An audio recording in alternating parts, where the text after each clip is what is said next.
Um, I know nothing about this except like this cover art and what we saw on the trailer last week. Let's find out what it's about.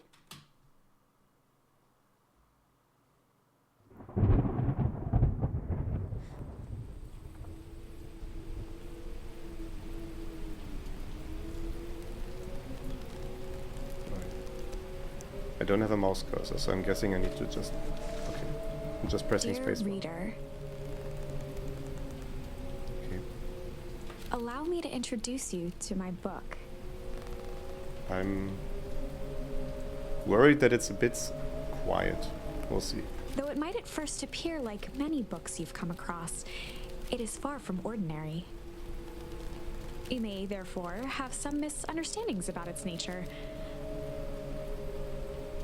It's a bit odd so far because for every sentence I need to keep pressing the button, and I would like to sit like this and just see it, but I will have to press the button. The story that awaits you has not been fully told.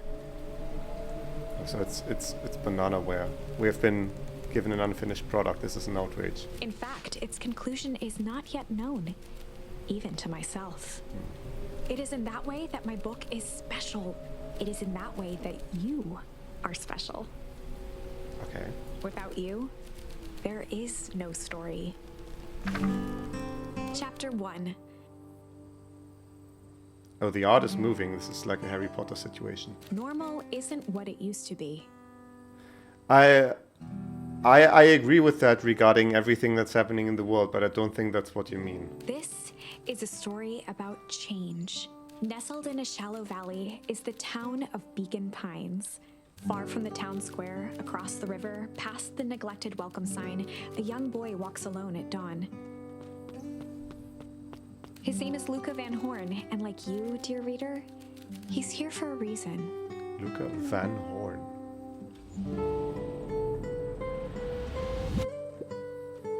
So do we... Okay, we do a WASD. Hey Dad. How are things going? Today's the first day of summer vacation. I start middle school next year, I guess.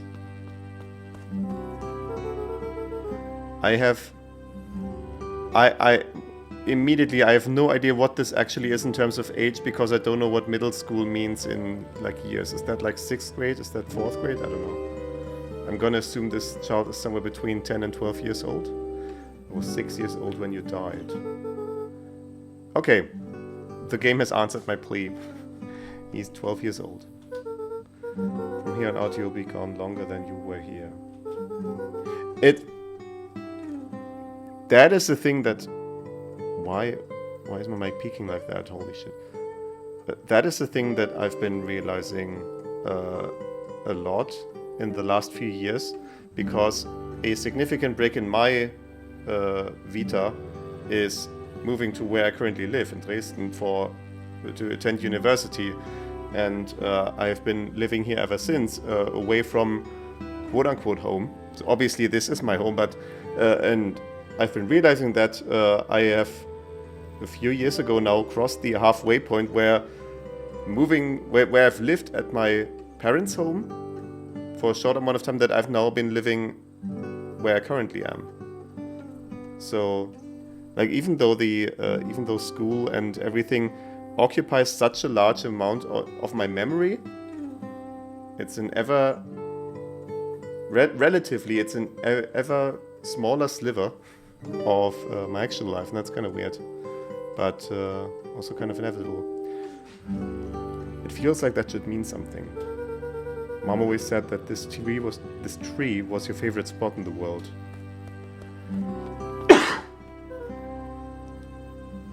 Me too. I mean, about favorite spot, I guess. Hey Luca, I knew I'd find you here. I feel like there's a difference in mood between these two people. Rollo was Luca's closest friend. He possessed many fine qualities, but subtlety was not one of them. Well, after I banged on your door till your gran answered, and after I checked the pond, climbed up to the treehouse, then I knew I'd find you here. Rollo finally noticed the tears welling in his friend's eyes, and the flowers on the grave. Oh, yeah, right. But the flowers were already here when we got here. Were they not? I don't think we brought them. You and your mom always did this on your dad's birthday. Yeah. I didn't know if you were going to keep doing it now that your mom's gone too. Oh, shit. Oh, boy. She's not gone. She's just... missing. Sorry, I meant to say since she went missing. She's gonna come back, Rolo. Of course she is. I'm not even gonna attempt to do any sort of voices, given that my throat is still somewhat upset from just the concept of speaking at all. So something like this will keep happening today. But we're making it work.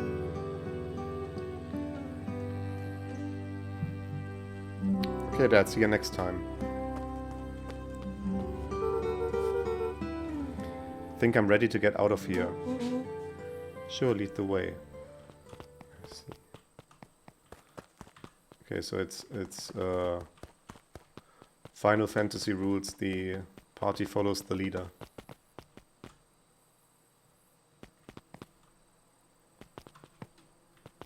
Oh, we have a jump.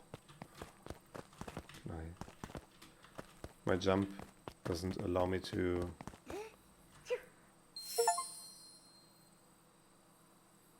Aha. Find a charm. Tickle. Okay. Okay, is that just... Wonderful. I had a good feeling about you from the moment you opened my book.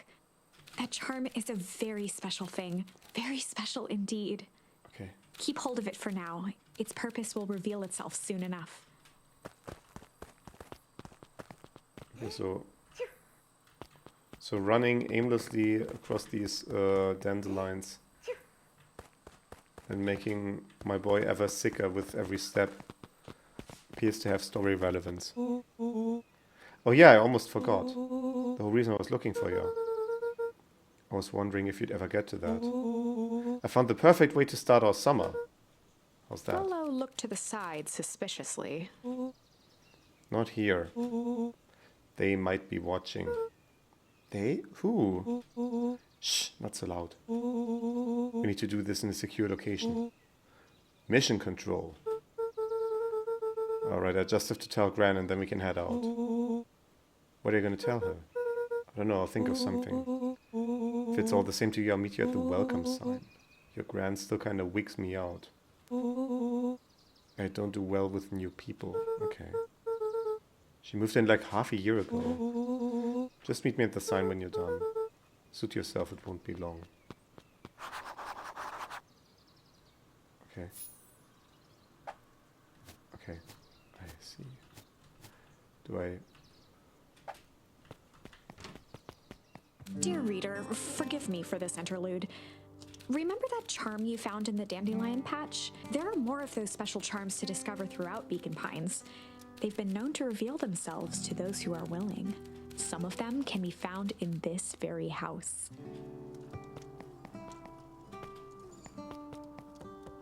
So I feel like we need... Huh?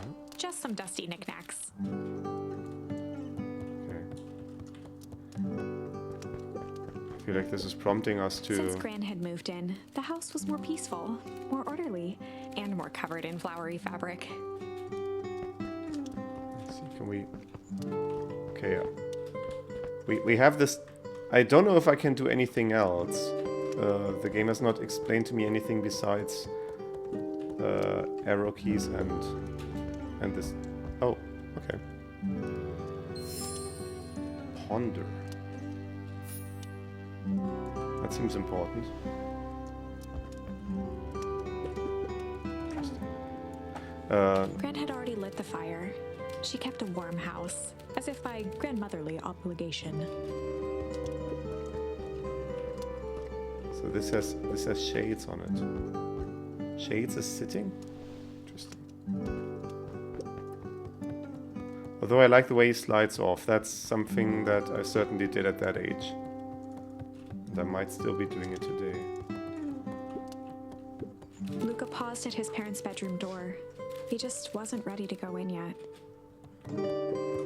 Gran had commandeered the upstairs closet when she moved in. Some things need shelter from a young boy's mischief, she said.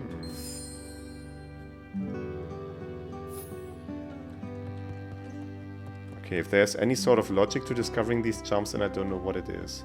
But we'll... Luca tossed on his favorite old sweater. Even though it was the first day of summer, a chill still hung in the air. Okay. Gran's moving in meant that most of Luca's things had been crammed in the corner. Luca was somewhat annoyed by the situation. Oh, they're sleeping in the same room. That's kind of weird. I guess it's... the alternative would be that the parents' bedroom would need to be commandeered, and Gran's bed was undisturbed. that Luca might be didn't mind that she had problematic a habit as of well. falling asleep in front of the fireplace. It meant that he could read late into the night. But we don't fit in this nook. Interesting.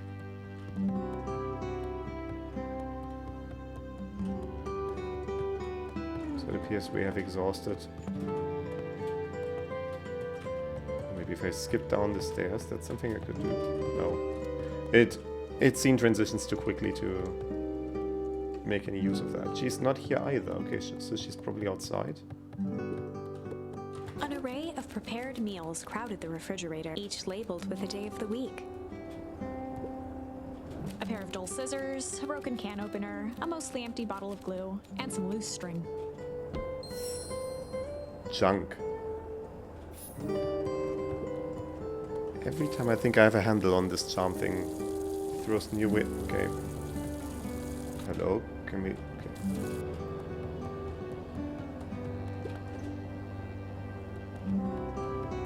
Wait, there was a prompt. Did I... I think it's just bugging out. And The it's only actually piece this. of furniture Gran had brought when she moved in was an old hutch. Hutch. Is this a hutch? I haven't heard this term. Then again, I'm not that familiar with furniture terms in English. It doesn't really come up. My, this is quite exciting. I am now certain that you are the one I've been waiting for all these years. Okay. You'll recall I was a bit coy regarding the use of charms earlier. Excuse me, I tend to have a flair for the dramatic. You are about to encounter your first turning point. There are certain times in this tale when everything hinges on a single word. Step forth, dear reader. Okay. A sturdy old wheelbarrow.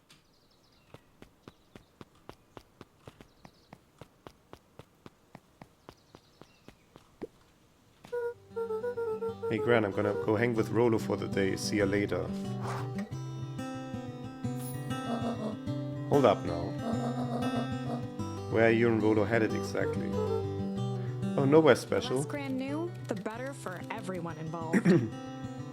Yeah, presumably. I don't feel like this has been properly established, but what do I know? We are just gonna go. Uh-huh.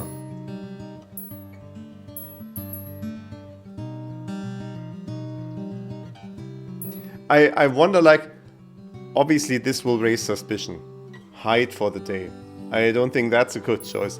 But I'm wondering what ponder means in this case. I'm enticed to just use it, even though chill feels like the more obvious option. What does ponder We do? were just gonna go ponder for the day. Oh, really, what are you boys going to ponder on such a lovely day exactly? This was Luca's chance to sell his alibi. Oh, you know, big stuff, small stuff, medium. Mostly medium pondering. Nailed it. Make sure you don't overburden yourself with a preponderance of pondering. Huh? I forget it. Off with you now. Impressive. You've managed to navigate your first turning point without too much of a mess. That is the power of charms. Would there have been a... What would have happened if I just went in and I didn't have any charms at all? That's what interests me now. Like, all of these I got from the house. I could have just skipped all of them and had it directly to her. A single word can change everything. I think it's time to introduce you to the Chronicle. Okay. The Chronicle is a record of the decisions you've made. Okay. How do I don't get a mouse cursor. How do I navigate this? You can see the turning point, which has been revealed. At any time, Oh, I you can probably use the need to- Chronicle to go back and invoke different charms, creating new branches. Luckily for us, this is the one and only turning point where the charms won't dramatically alter fate. It's the perfect opportunity to experiment with rewriting things. Oh, I see. Okay, now I can actually hide. Let's see what hide does. We're just gonna go hide for the day. Hide? Traditionally, when one is trying to hide something, they avoid literally using the word hide. Yeah, I guess we'll bet some other kids that we could beat them at hide and seek. Aren't you a little old for that? It's not like there's much else to do around here. Make sure you boys are done playing your little game in time for supper. All's well that ends well. We're getting shooed away. A beginner's guide to gardening laid over the bench. Young Luca would spend hours hiding in the bushes, waiting for a chance to jump out and startle his mother. She always enjoyed humoring him by feigning terror. Okay. Those are some very big roses, aren't they? Those are as big as his head. Oh, and Luca. You and Rollo stay out of trouble. I know. Okay. I see. Let's see how these things go.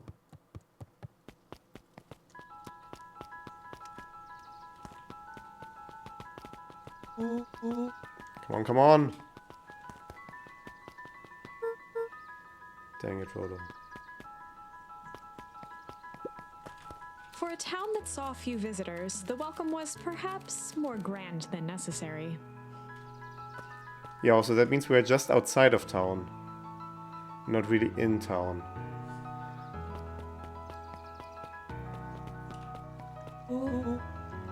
You know the drill. Don't let anyone discover our secret path.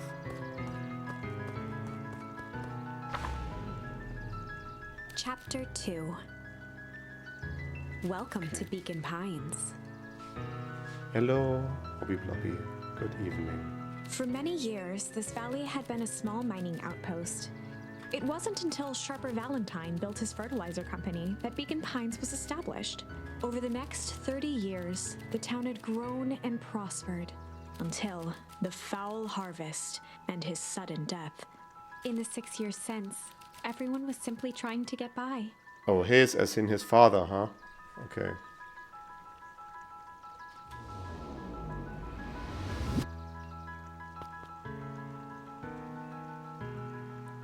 So now the problem is I'm supposed to follow the secret path to Old Pickler's Pond.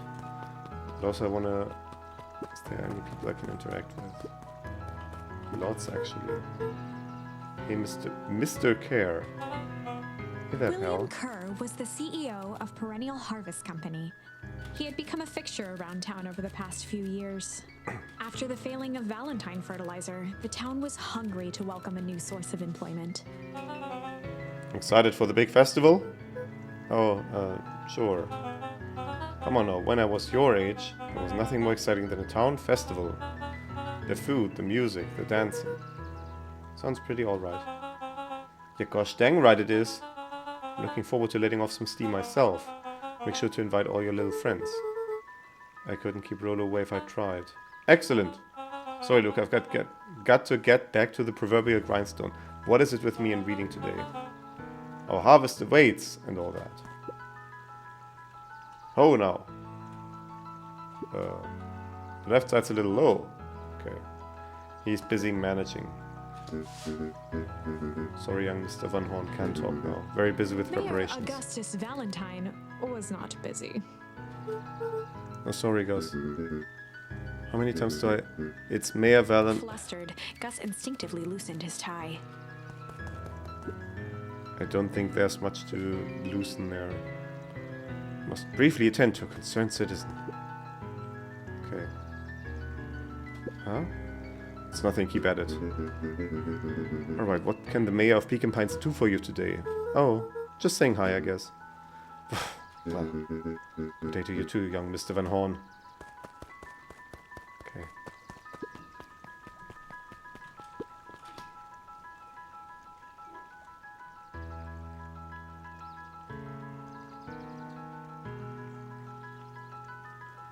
Okay. Is that just like a photo spot or whatever? Oh, that's what the glasses thing means. Is that specifically so I can get my thumbnailing in? If this ends up being on the VOD channel. Okay, this guy's sleeping. Hey, Mr. Sinclair. Mr. Sinclair continued snoring and lifted one eye just enough to see who it was, a tactic he often used to avoid undesirable conversation. Yoo-hoo, Mr. Sinclair.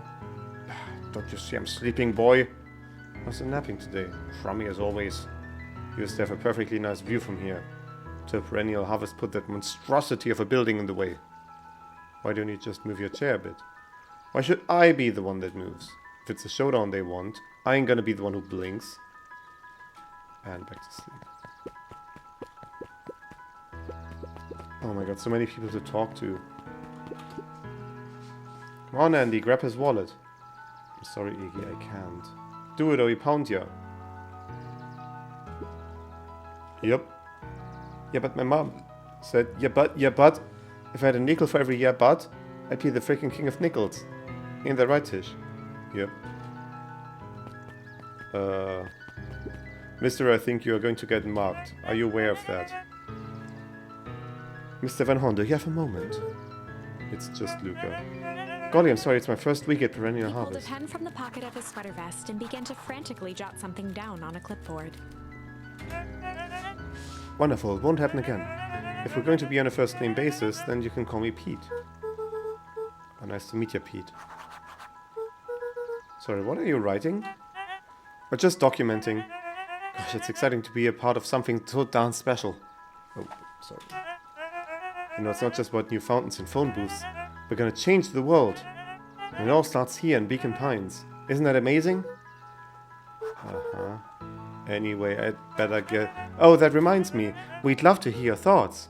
My thoughts? You bet. If we're gonna change this town, we need to get every detail right. That sounds intense. Haha, changing the world is intense. So what do you say?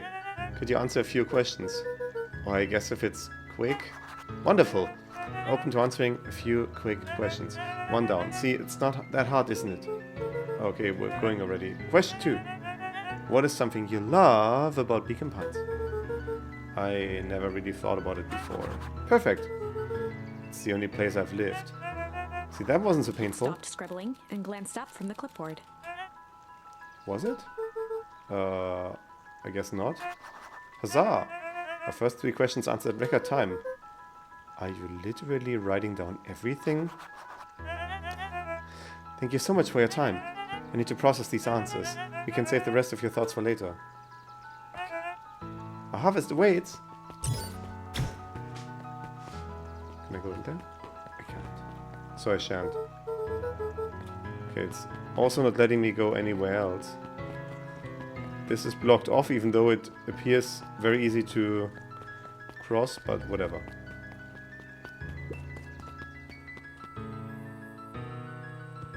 Where are you? Jetson. Is the line playing any tunes today? No bites this morning, I'm afraid. Come to think of it, I can't remember the last time I reeled one in. But hey, it was never about the catch. I swear I come to think. Yeah, that's what my dad used to do here. That reminds me, if you ever want this chair back, I've taken to standing recently. Keeps me from falling asleep at the reel. If you don't mind, I think it should stay. Not at all. An empty chair makes for a great listener. The chair has moss growing on it, doesn't it? Whenever Luca saw his dad's chair by the pond, it reminded him of the days they'd pack up a couple of sandwiches and fish until sundown. Flashback? Go pick out your bait from the tackle box, buckaroo. Okay. Luca opened the tackle box and picked the perfect bait. I see. Luca gently baited a feather onto the hook, good for skimming the surface. Okay.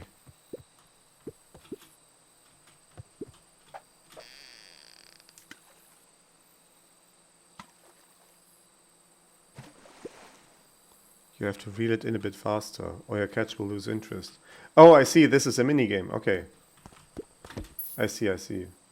Luca tied job. a shoestring to the hook. What fish could resist a nice shoestring? Everyone, I guess?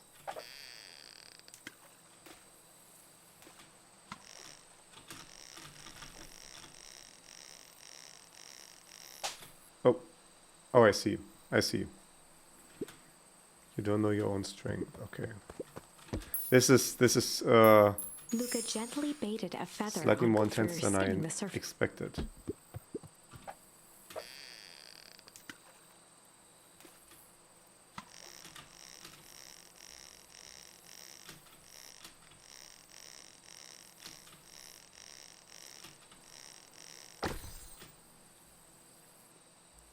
A rubber duck. Well, I switched. It's your old rubber ducky. You were just a little drooling ball of fur when you lost that. Cried for days. Told you I'd turn up. Okay. Luca tied a shoe. What fish could resist? Yeah.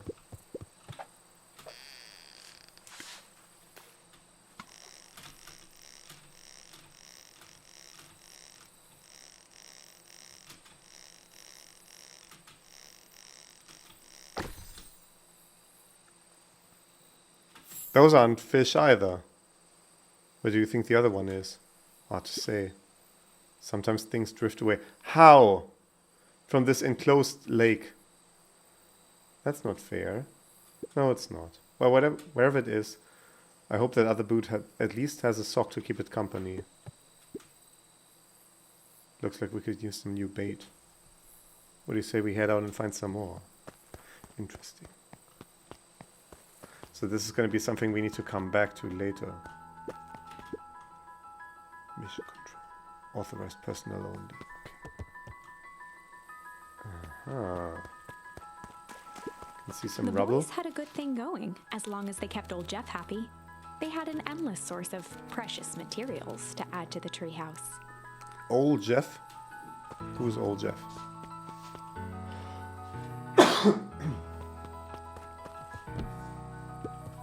That was a sudden transition.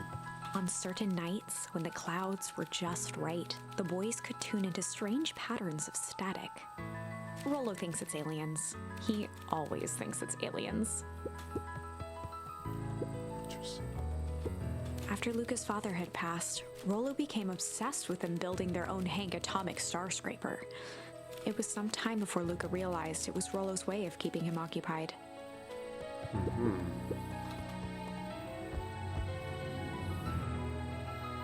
Do we get something from that? No. No new jump from that, just a view.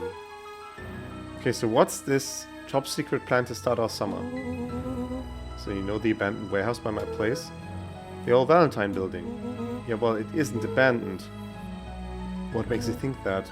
Get this. Last night it was glowing. Glowing? Are you sure? Kinda. That place has been empty since the fall harvest. Yeah.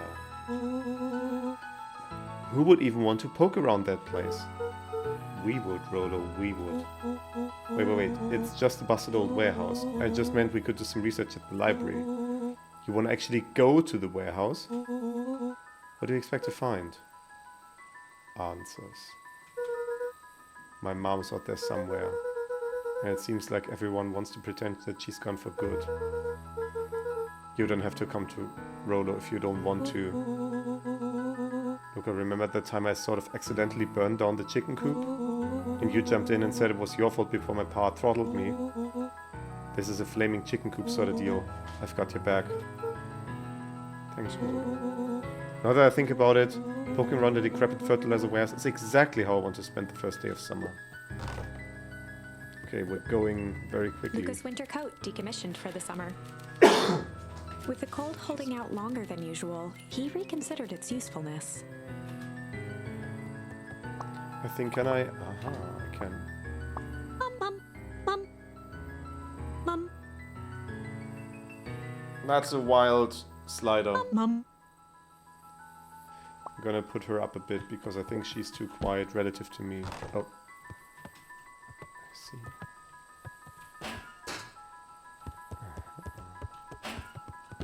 Oh. Luca looked up at the satellite dish. Rolo nearly killed himself putting that up into the tree. While it didn't turn the radio into an interstellar communicator, as he'd hoped, it did at least boost the signal enough to overhear truckers one town over. I think that should be, that should be about the same volume as I am now. So that ought to be good. Where did he actually go? I'm assuming it will just force me onto the right path. Because none of these paths are explorable.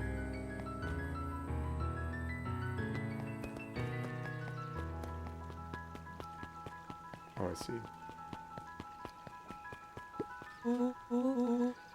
I'm just catching my breath a bit. Go on, I'll catch up. Okay. Oh. We have town hall, we have a coffee shop, we have the beacon, we have people. Who are all these people? Hey, Miss Nelson. Morning, Luca. Any big plans for the summer? Not really.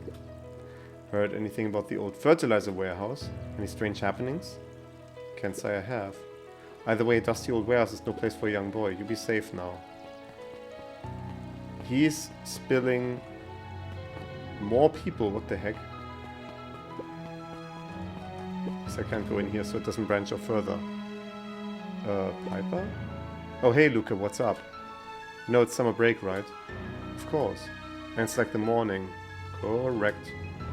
And you're studying? Like they say, the early bird gets the proper education required for a successful and fulfilling career later in life.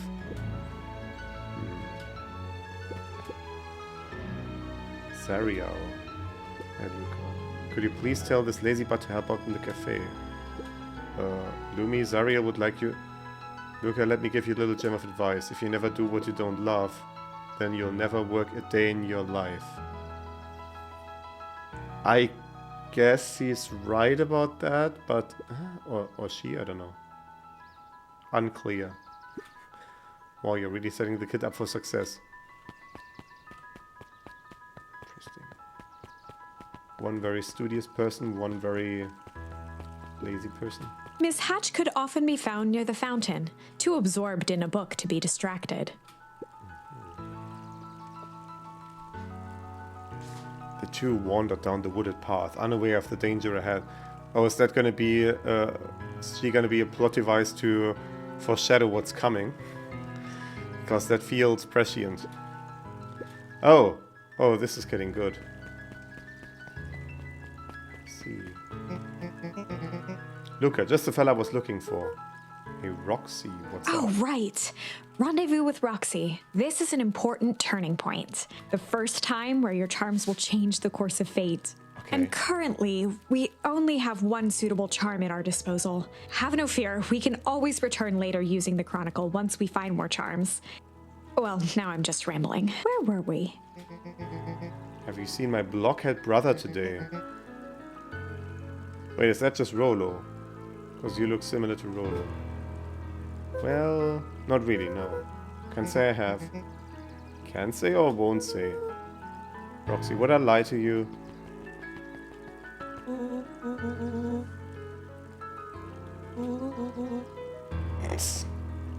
Okay. Oh, I wasn't reading it. Sorry. Luke, I forgot to tell you, Roxy might be around here. This is one of her favorite places to stand around and be useless. Rolo. So we need to make sure she doesn't spot us. Rolo. Why are you doing the turning thing with your body? Oh, guys, it's a turning point. What, you're not scared, are you? She's harmless. And a chump. She's right around that corner, isn't she?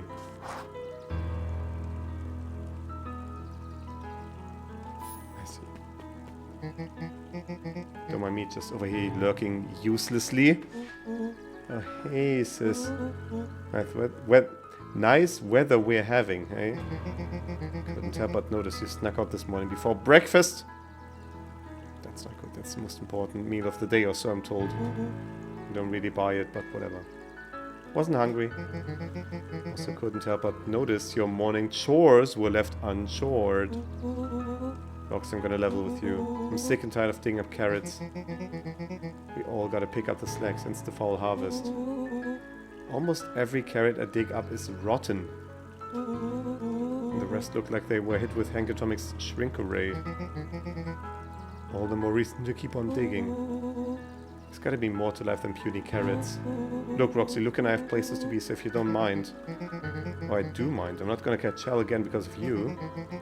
So either you march yourself home and harvest those carrots, or I haul you home myself. Rolo froze as Roxy took a step toward him, cracking her knuckles. Luca knew he had one chance to save his friend from being dragged home.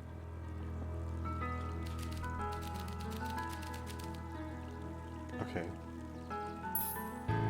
Be a little chill. Okay. In the past, he found the best way to deal with an enraged Roxy was to be a little chill. How does that play out? Come on, Roxy, it's the first day of summer, the sun is shining, we just want to take it easy. Let's leave tomorrow's problems for tomorrow. It sounds like today's problems, to be honest, but let's go along with that. It's great and all, but Rolo's problems have a way of becoming my problems. Pa always says tomorrow's work is best left for yesterday. He told you. March, you big oaf. Oh, rats. I expect a full report about the Valentine place. A full report! I see. So, Fitz, what are you up to this lovely day? Nope. Cool. Sharper Valentine, founder of Beacon Pines. Never underestimate what a great man can do given time. A bit much, if you ask me.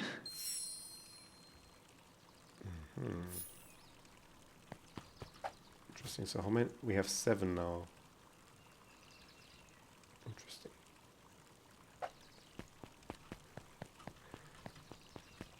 I am already interested to do a playthrough of this where I just refuse to pick up charms and see how the game breaks when I do that. Holden Wilder ran the local paper of record. The Beacon. Hey, Mr. Wilder. Morning, Luca. What's the day have in store for you? I was wondering if you heard any news about... News? The Beacon knows the news that needs knowing.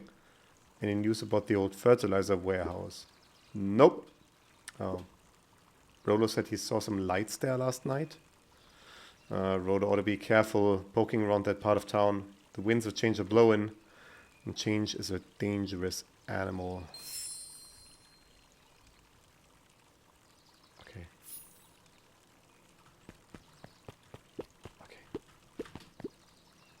Last Chance Diner. Yeah, where is that warehouse anyway? I just need to find it, I guess. Upper Dawn newsstand. And there's a bat. Hey, Dawn. Sorry to wake you. Ugh, no problem. Comes with the Dawn job. had dreams of becoming a big-time reporter. At night, she searched for the story that could be her big break. By day, she hawked papers at the newsstand. What's up? Rolo said he saw something strange going on at the warehouse. You know anything about that? You might say I've heard some things. I'm working on a story about it right now. So what's going on? Can't say quite yet. Still need to follow up on a few leads. Keep me in the loop, okay? Sure thing. Things seem to be quiet in town today. Yep, everyone's preparing for the festival. Should be back to normal tomorrow. Catch you then. Catch you then. Oh, and Luca? I'm really sorry I haven't been able to find out anything about your mom yet. I'm just grateful that you tried. Still keeping my ears up. That appears to be what she's doing all the time, just biologically. But it is appreciated. I guess Miss Fratelli is getting ready for the festival. Interesting. So this... We're not allowed to venture into the tall grass here. Wait, can I go in here?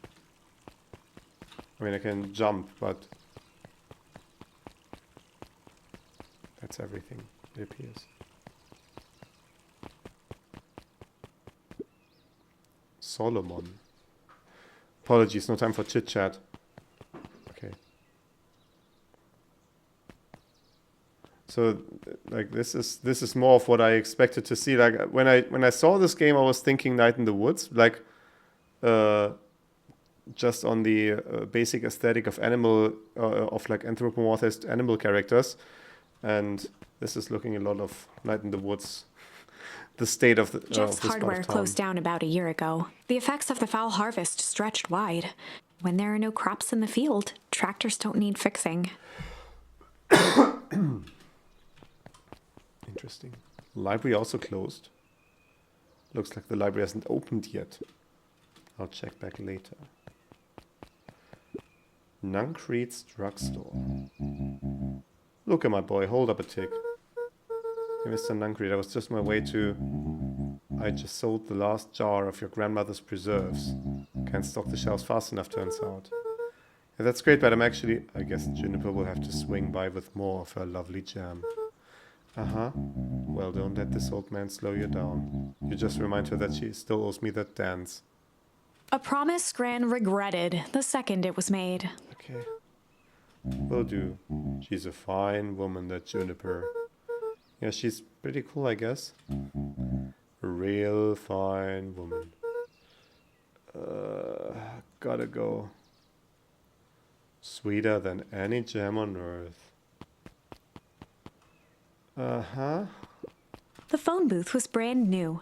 Part of Perennial Harvest's Beacon Pines Reborn initiative. It didn't see much use. Yeah, what type of era are we in here? If a phone booth is something you install freshly, that's gotta be like 90s at most. Hey Luca. Hey Joey. How's the bug hunt going? Not great. Bugs have been shy this week. Bugs get shy? Oh sure, bugs aren't that different from people. Sometimes they just want to be left alone. If you're going into Weepwood, just be careful where you step. No bug wrenching, got it. There's also... Luca peeked up at the beehive. It appeared to be deserted. That's strange. There's much more places to examine than I The figured. path led into a small hollow at the edge of Weepwood. Okay, no turning back now. Caution, electrified fence. Is that sign The new? fence thrummed with a gentle electric buzz. Okay, so what would Rollo do if he Luca was here? often asked himself what Rollo would do, so that he could rule out that option. I'm definitely not touching that thing.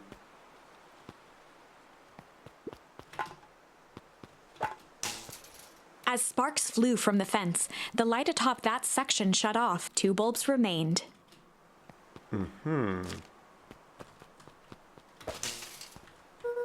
One more to go. Two. So we're just doing these mushrooms, or whatever that is. The fence's buzzing gave way to silence. Okay, moment of truth. Every kid in town knew the old Valentine fertilizer building. Long abandoned, the warehouse once served as the industrial heart of Beacon Pines.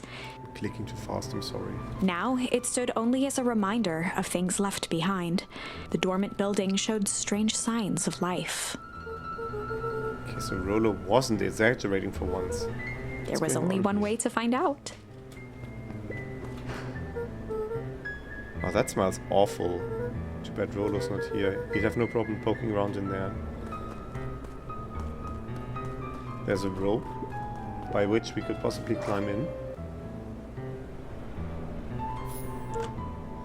Luca Locked. thought he heard faint sounds coming from the other side of the door. He pressed his ear against the cold metal to hear better. A zip. Footsteps? The sound of footsteps grew louder. Hello?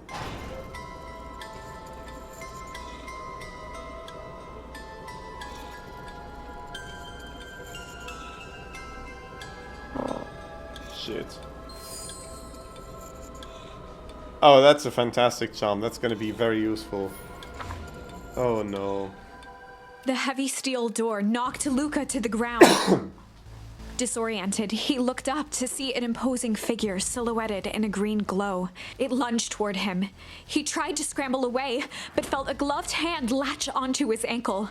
Luca watched his fingernails leave trails in the dirt as the hand slowly dragged him back through the door, into the lab, into the green light.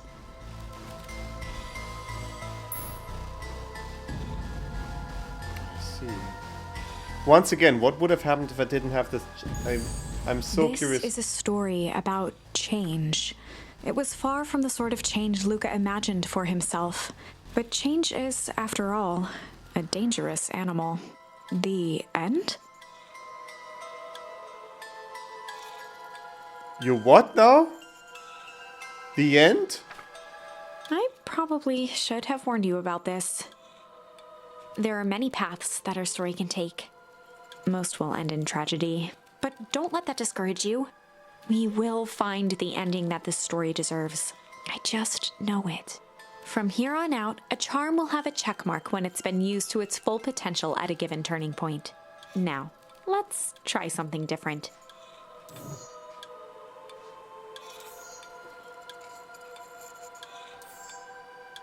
We can use shit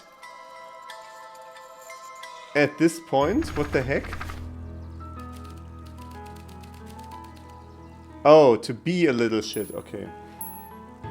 I see.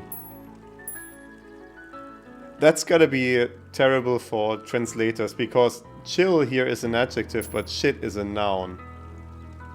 Like, we're obviously seeing it in the original, but I'm wondering how translators deal with that kind of stuff here. In the past, he found the best way to deal with an enraged Roxy was to be a little shit. Make a break for it. What have you done? Did that little shit just kick me? Oh no, you want a little twerps. You gotta come home eventually. Sorry.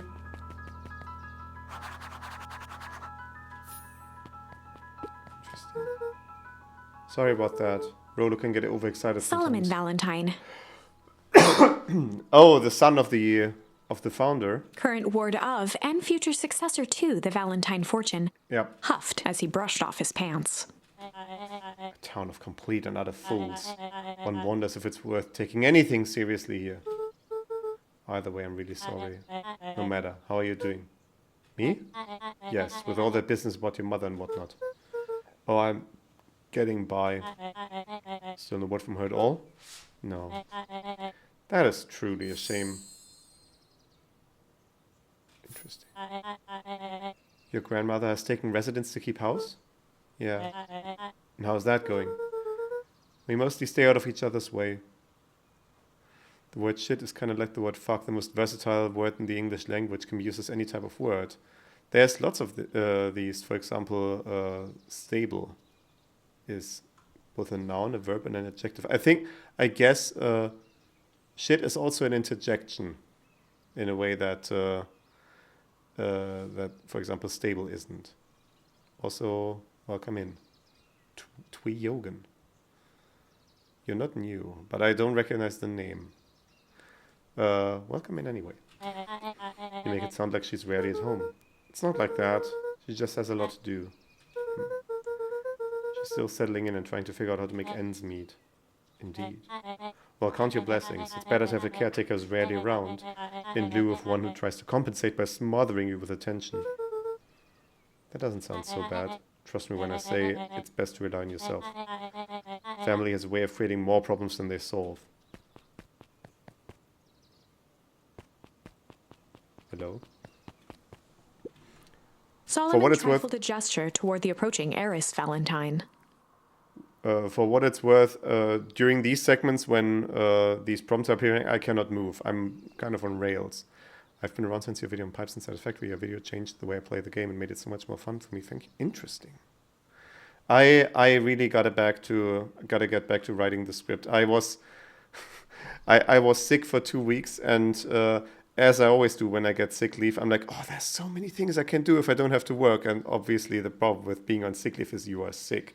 And that kind of impedes progress on a lot of things. I really ought to get back. I have 10 minutes worth of script written out so far for the next video, but I think it's going to be longer than the last one. It might be like 30 minutes.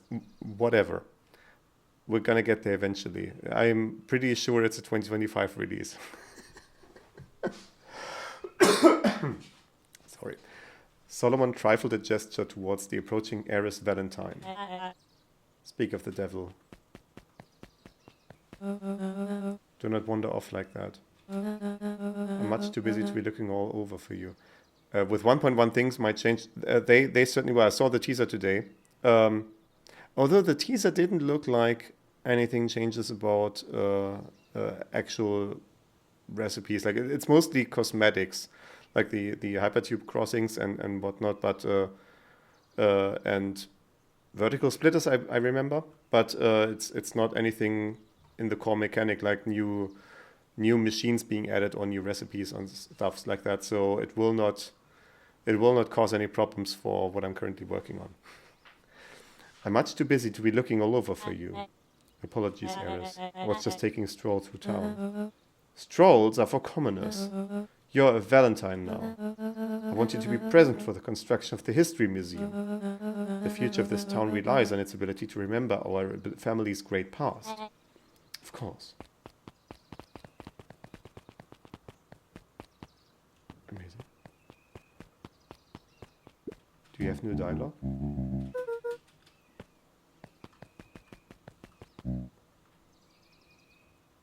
Okay, he said hold up a moment and we just like, nope. Boy's got too much of his father in him.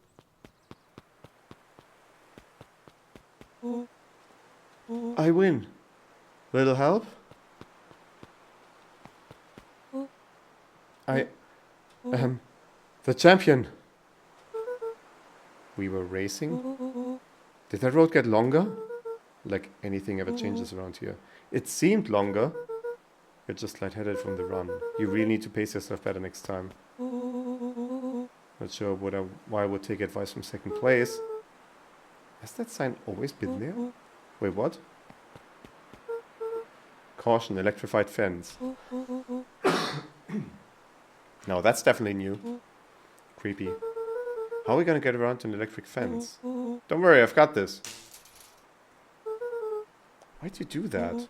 Pa always says you can figure out what the plan was when you're done. Great, what now? Why did my partner establish that punching the fence is bad? I'm sure you can handle it from here. I'll supervise. We already know how to do this.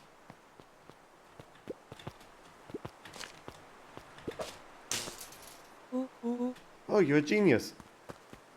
Did I take 2 lamps out of one? Oh, he took out a lamp by running into the fence. I think that did it. Luca, you never fail to impress. As the glowing windows of the old warehouse came into view, Rollo began to bounce excitedly. Bounce. Check it out. Dang, Rollo, you weren't exaggerating for once. Was there ever any doubt? This definitely needs investigating. Good thing two ASAP detectives are on the case. This is bizarre. This is awesome.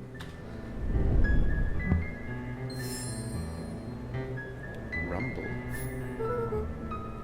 Do you feel that? What, the excitement in the air? Bet your butt I did. Check out this puddle. That's not normal. This hose? Oh man, the door's locked. Try harder. Okay, so just to do an explicit notice of something that has already become clear in the last scene, our guy,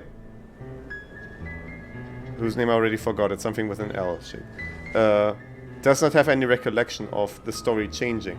It's really just us as an observer seeing the different paths, but to him this is new. No dice, it won't budge. Oh well. This dumpster is new, right? I bet it's got stuff in it. Can't really see what's in here. Who did all of this? My nose is itching. I think I smell some pressure. Are you sure that isn't hazardous waste? Just help me get in. It would be my honor to throw you in the trash.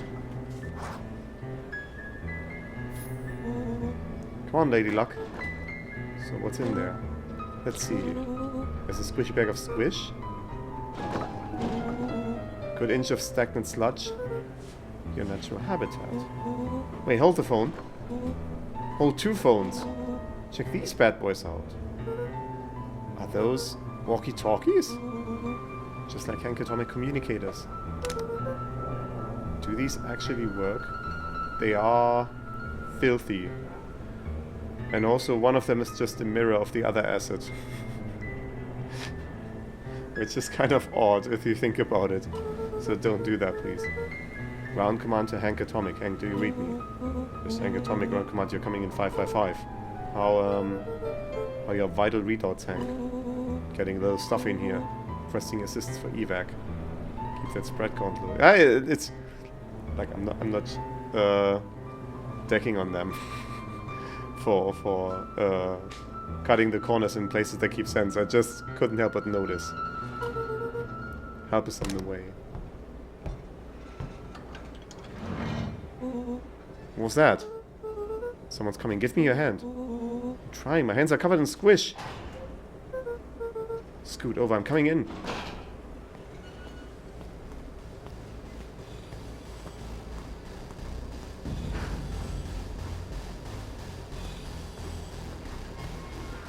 Chirality is a really neat thing to pay attention to and notice. Tell me you saw that? Dude, I don't know what I saw. It's coming back, get down.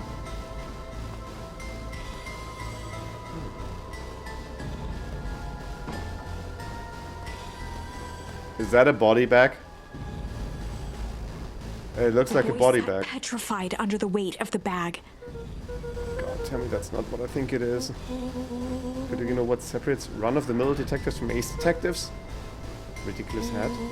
And the chips are down. Ace detectives dig deeper for clues. Rollo felt around at the large sack which burdened them.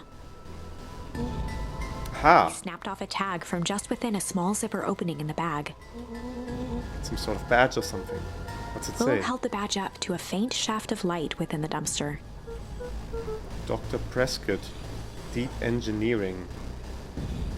What if that was Luca's body from the previous storyline?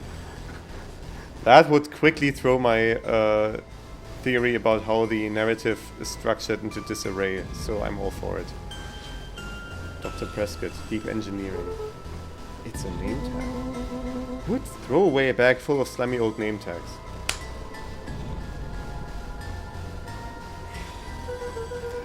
I think it's just one name tag in a bag full of something else. Okay. I think we should make a break for it. Stay calm, this is no time to panic. Not panicking? You're panicking. Lolo, calm down. You don't have to squeeze my hand so. Dude, I'm not holding your hand. Quit messing around. What other slime-covered hand would be in here?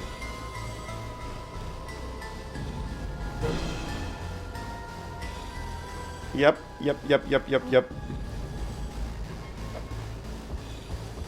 Oh, it comes clean off, huh? I'm beginning to see the benefits of your run for our lives plan. Right, we've clearly established that I'm faster, so I'll go first. Why not go together? Flame and chick coop, Luca. Make sure the coast is clear. After I go, count to 100. If you hear me yell, run. If you don't hear me yell, run. Actually, either way, haul ass. Rolo, I'll give you credit. You sure found an eventful way to start our summer. It's what I do. There he goes nothing. Lucas sat in the dark, tracking the sound of Rolo's footsteps as he ran.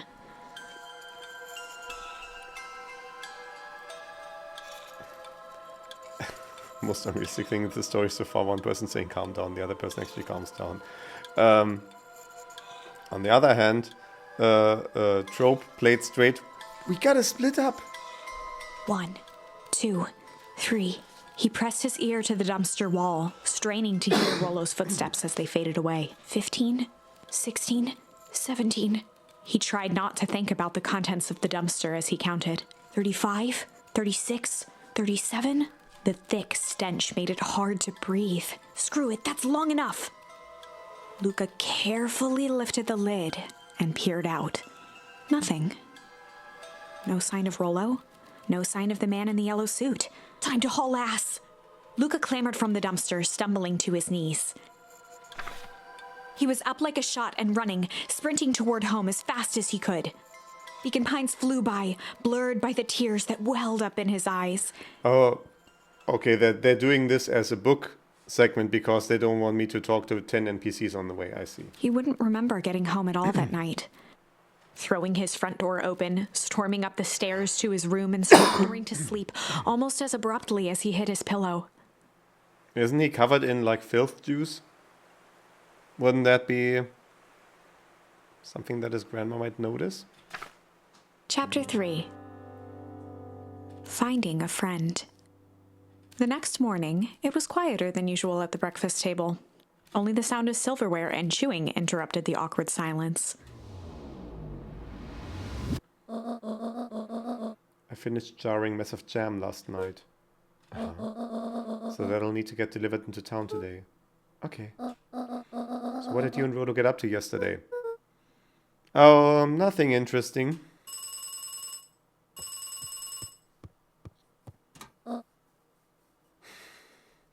Hello?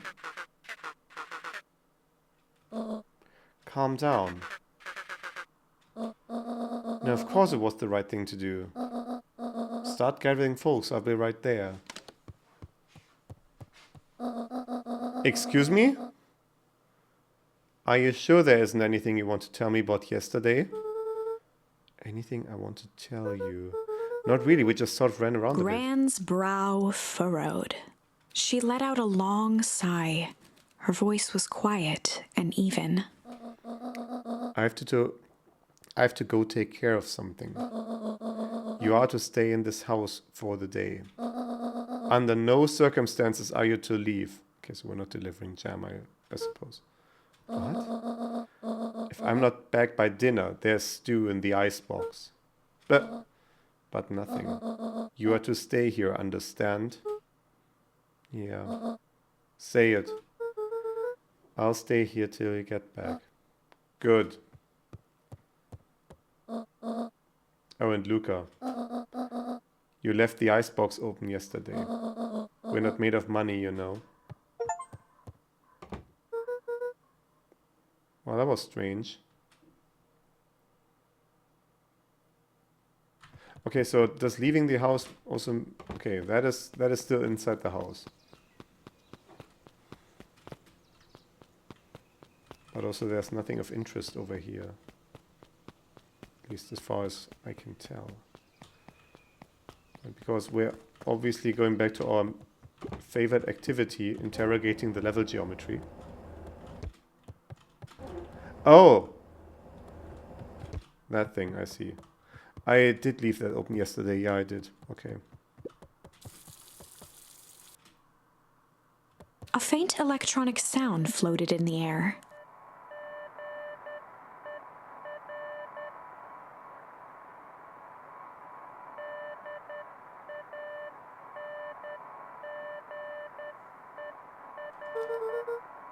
I'm gonna assume that if we are to decode this Morse code, the game will do it for us at some point. Is that coming from upstairs?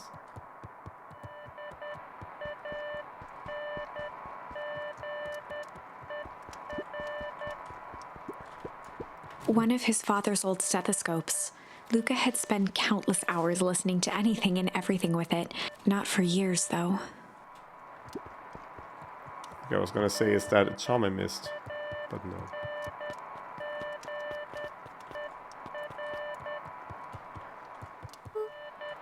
Hello? Is anyone there? I feel like it's coming from my right ear, so... like in there. No. Oh, oh. Hello? Rolo, is that you?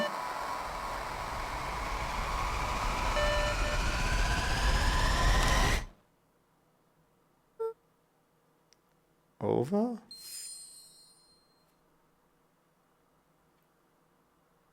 Oh, that's certainly something to branch off with the encounter with Roxy.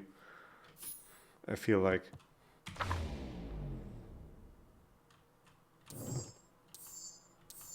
No, okay, never mind. How do I get... Oh yeah, back. Okay. That's how I get out.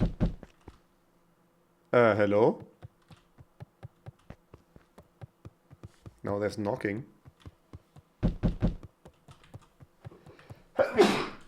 Sorry.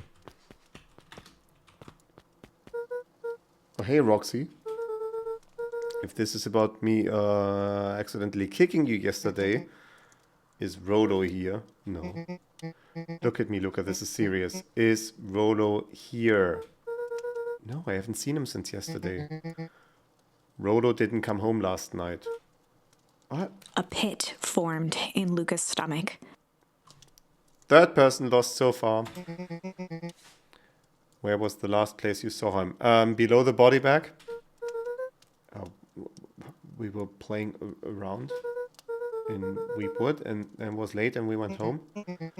Weepwood, if he's alive, I'm going to kill that little creep. Is there anything else? Anything Luca's that he mouth said? felt dry. No, we were just messing around. Okay. I need to go let people know to check the woods. You just stay out of trouble. Go see if he's hiding in the library or something. Luca could feel his heart beating in his throat. We're getting conflicting instructions from people. Rolo.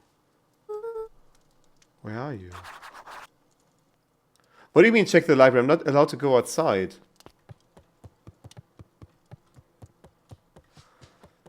It appears I'm being set up for a transgression. And,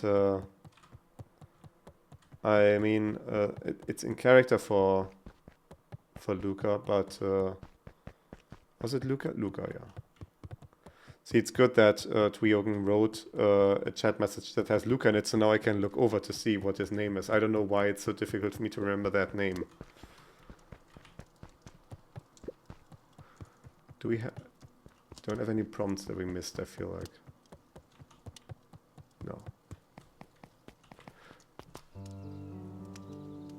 So we are just going to go out anyway, huh?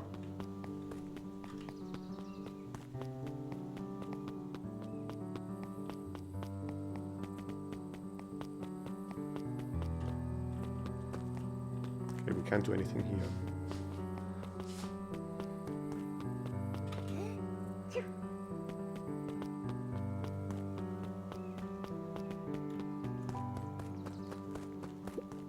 The road leading to Beacon Pines was long and uninspiring, a sort of natural barrier for the impatient. I see. Good lampshade. Hey, Bert. Have you seen Rolo? Nope. Though I've mostly been talking to clipboards. They're setting up lots of stuff for the festival. Oh, the guy with the Pete. This one said he had to process some answers. I told him that was fine. I'll wait right here until he gets back. He's over. Okay, he's right over there. Also, I feel like this guy's getting a fortress built around him. Howdy, Luca. Hello again, Pete. I'm not Pete, you silly goose. It's Toby. You could have fooled me. But hey, it's no problemo. important thing is we'd love to hear your thoughts. Yeah, I'm getting that impression. We're all part of something special, Luca. And it all starts right here in Beacon Pines. I got it. Toby looked up from the clipboard excitedly. That's right. So how about you start by telling me? No offense, but I've got my own stuff to take care of. Oh, you joker. We're all a part of this together. You'll let us know when you're free to answer a few questions. What are they doing? Is this connected in some way to the weird experiments that they're evidently doing? We really need to get back to... Oh, this person was convinced to go to work. Just a couple more minutes. If Roxy said she will be here, then she will be here. I just don't see why I'm standing around doing nothing and waiting for Roxy, when I could be standing around doing nothing and getting paid for it. Come on, Lumi. Roxy needs our help. Yeah, well, good intentions don't qualify as legal tender. Okay, that's a very roundabout way and also probably extremely untranslatable. That's a very different kind of tender. My parents wouldn't listen. No offense, but isn't Rolo always getting into trouble? Something feels different this time. What can we do to help? We need to check where the adults aren't. So I guess it's up to us to check Weepwood. Our shift doesn't end for another couple hours.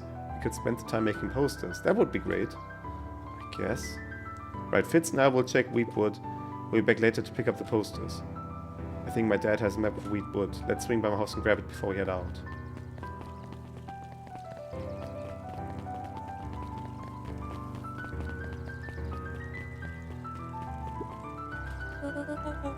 What's this about a missing child? I must stress that the situation is completely under control. They seem to be overloaded terms with multiple meanings. They are super difficult to translate. I already said that I'm interested to play the game with just not unlocking any charms at all. Now I'm also interested to just play the game in German and look how that's going. It just all seems so terrible. You sure there's nothing we can do to help? Nonsense, young Mr. Cotter will turn up safe and sound, I'm certain. You can just focus on settling in. I trust my sister has supplied you with suitable lodging. Oh yes, Miss Valentine has been more than accommodating. We're just telling our daughter back that...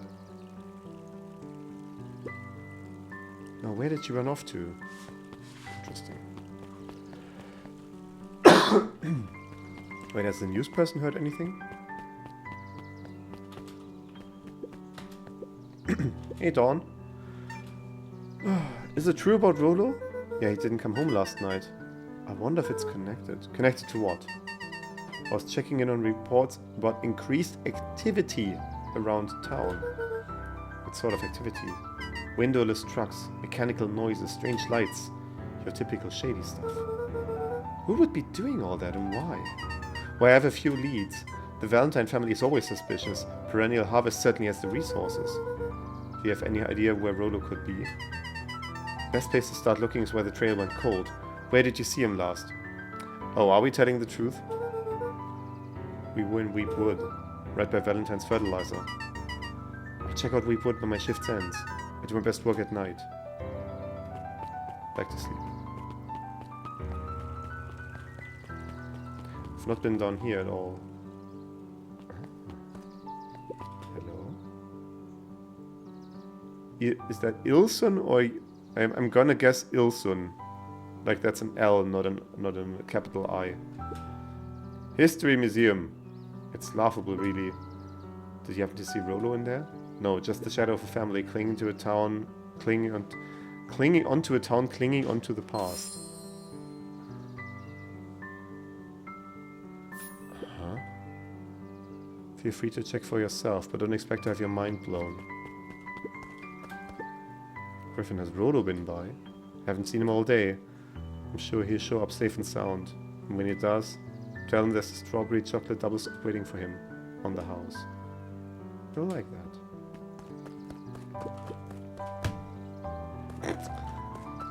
Oh, can I keep doing that? I mean, I can. Okay. Smack. Oh, smack feels like something I can I can use against. No?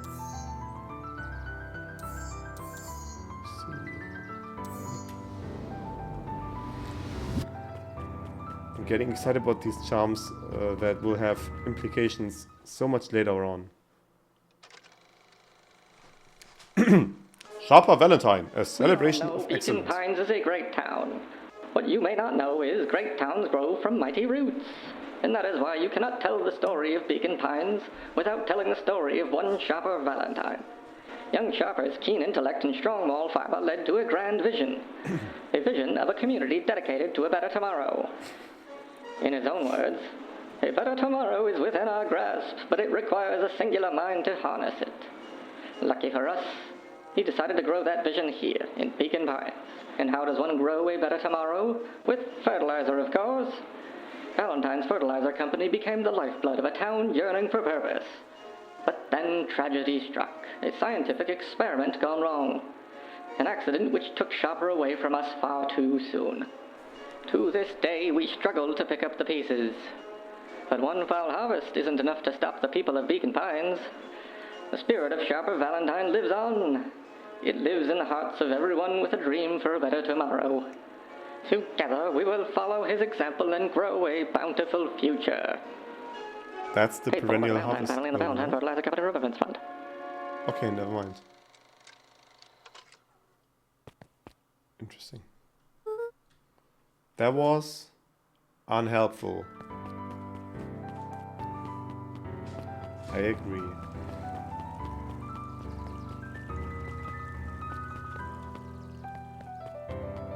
Library, huh?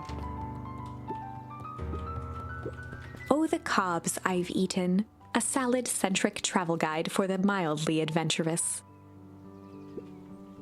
Yuck. Sally Seashore's simple succulent sundries. Luca brushed off a smudge of dust. Or maybe it was flour. 30 recipes so easy you'll doubt it's even edible. Okay. A peek behind the curtain. The methods and ruminations of Patrick C. Montesquieu. One of the greatest acting minds of our time. By Patrick C. Montesquieu. Oof. New additions? There were rarely any actual new additions. Simply a variety of existing content rotated into the front display each week. Not fooling anyone. Who are you? Hey, Jace. Hey, Luca. Did Rolo come by? No. I was actually surprised. He's usually here early in days when a new issue drops. Rolo's the biggest Hank Atomic fan I know. Besides myself, that is. Well, if he does swing by, tell him to meet me you know where. I don't know where. No, he knows where. Oh. Roger that, Space Cadet. So this character evidently is not important enough to get their own, like, big picture in the front. The bottom corner shelf was a dusty array of thick science books. Only one binding was clean enough to read. Cellular Biology and the Chemistry of Mitosis. Boring. Mycological Phosphorescence. Huh. That sounds relevant to what we are observing. More like my complete loss of interest. Good one. The entire top level of the library was devoted to comics, most of which were Hank Atomic and the myriad of lesser, revered spin-offs. I'm going through these first before talking to the obvious person because I don't know if that's going to pull me into a story beat. Kato volunteered at the library during the summers. He wasn't very social, so he'd dedicate each summer to becoming an expert in a single subject, making him a reliable source of very particular knowledge. If you were to ask Kato something he didn't know, he'd escape into the dusty old bookshelves and return with just the right thing. Kato was lost in his reading. Luca crooked his neck to see the title. Introduction to Melitology. Melitology? What is that? Hey Luca, you snuck up on me. Good book? Dunno, just started To it. the shelves. I'm definitely not looking up what melitology is on the side. I'm really running out of books I haven't read yet. So now it's on to the wonderful world of bees. Ah. Ah. Methodology, the scientific study of bees. It can also be called apiology. I think if it had been called apiology, I would have figured that out. But melitology, apparently melitus is like wasps and the entire genus. Turns out bees are pretty cool. For instance, did you know that around 70% of bee species actually live in underground tunnels? Or that if there are two queens in a hive, they will fight to the death for supremacy. Okay. That's interesting, but you haven't seen Rhoda around recently, have you? Not since yesterday. Keep an eye out for him, okay? Sure thing. If I see him, you'll be the first to know.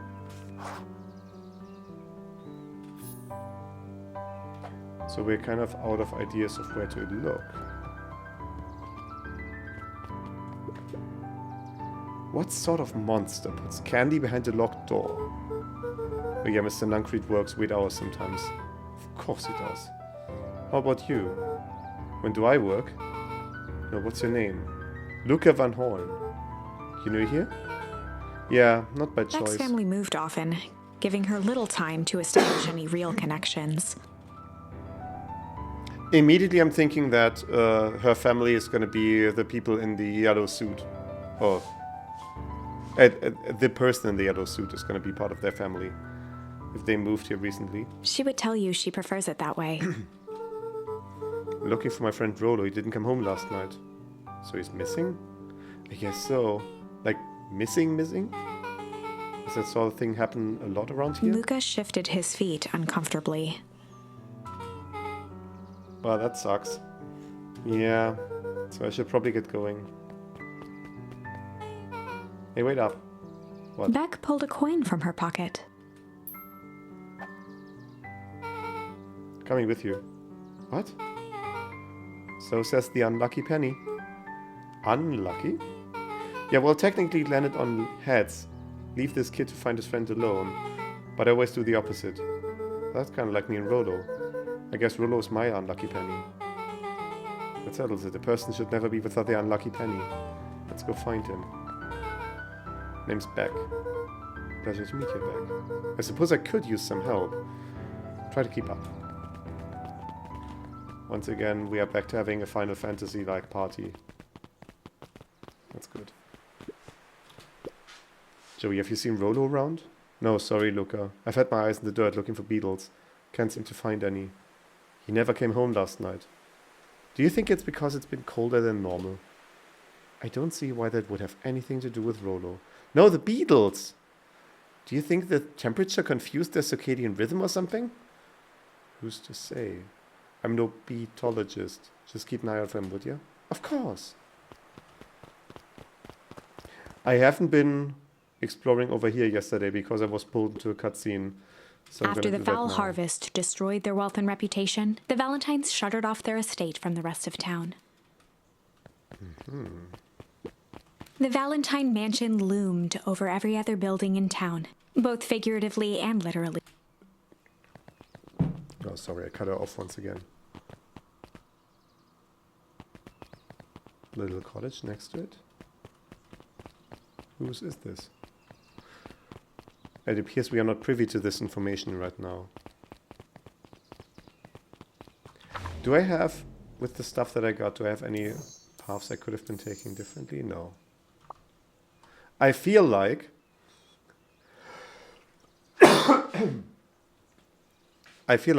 the way that this is a story about change, and this is just repeating what it was in the beginning. The crux will be to find this particular, find the jump for this particular branch, for this turning point, and doing something different on the first day. I feel like that's what it's building towards, but I see. Dang, they boarded up the way in.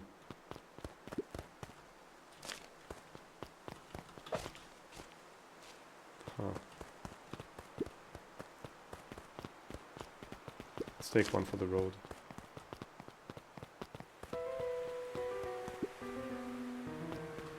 Okay, we are left without our mushroom that we picked up, and also this Luca water felt a looks... chill as he approached Beck. Her eyes were locked on the strange green liquid. The nearby grass was coated in a fine layer of frost. Frost? Is this sort of thing normal around here? Because puddles of glowing ooze are definitely not what I expected from this place. Yeah, me neither. I have no idea what that stuff is. Well, the next obvious step is science. What does science suggest? Poke it with a stick. Luca watched as Beck dipped a broken tree branch into the goo. Beck's eyes widened as flowers grew from the dead wood. Okay. First small buds, which quickly bloomed into vibrant petals. What the... Cool. As quickly as they had grown, the flowers began to shrivel and turn gray. Beck dropped the stick with a grunt of disgust. Okay. So the science tells us this skunk is weird as hell. Yeah, it seems dangerous. It's like it speeds up the entire processes of life. Like, no, the stick on its own wouldn't grow petals. If it's broken off, it cannot sustain itself anymore. There must be more to it. Hey Tish, look what the cat dragged in. Yep. I don't have time for this right now, Iggy. Don't say things like that. It hurts Tish's feelings. Ain't that right, Tish? Yep. She looks fine to me. Why, hello. I don't think we've been properly introduced. Iggy's the name. This is my compatriot, Tish. Yep. You've probably heard of us. Can't say I have. I'll forgive you just this once on account of you being new around here. Why would you hang out with this stud? Oh, he seems pretty alright. Iggy, why do you have to be so... you? Has he even told you that his parents skipped out on him? Shut up. It's true, they got tired of having such a pathetic kid and left him. Iggy, I'm only gonna say this one time. Don't talk about my family. Ah, well, look who's growing a backbone now that a girl's around. First his pops croaked, and his mom finally couldn't take it anymore and bounced. Iggy took a step towards Luca, his sneer lit by the glowing puddle. That's gonna be a turning point. Beck could see tears welling in Luca's eyes, his fists clenched. Some things about Beacon Pines were very different from the city, but a bully from a hayseed town is really no different from a city bully. Beck took a deep breath and thought.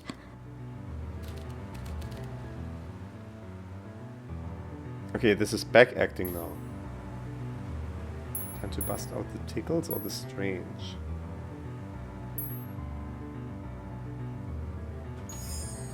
Well, let's go with tickles. time to bust out the tickles. But who is gonna get tickled? Hey Tish, wanna see something cool? Yep. Check it. Beck lunged forward and began to tickle under Tish's arms.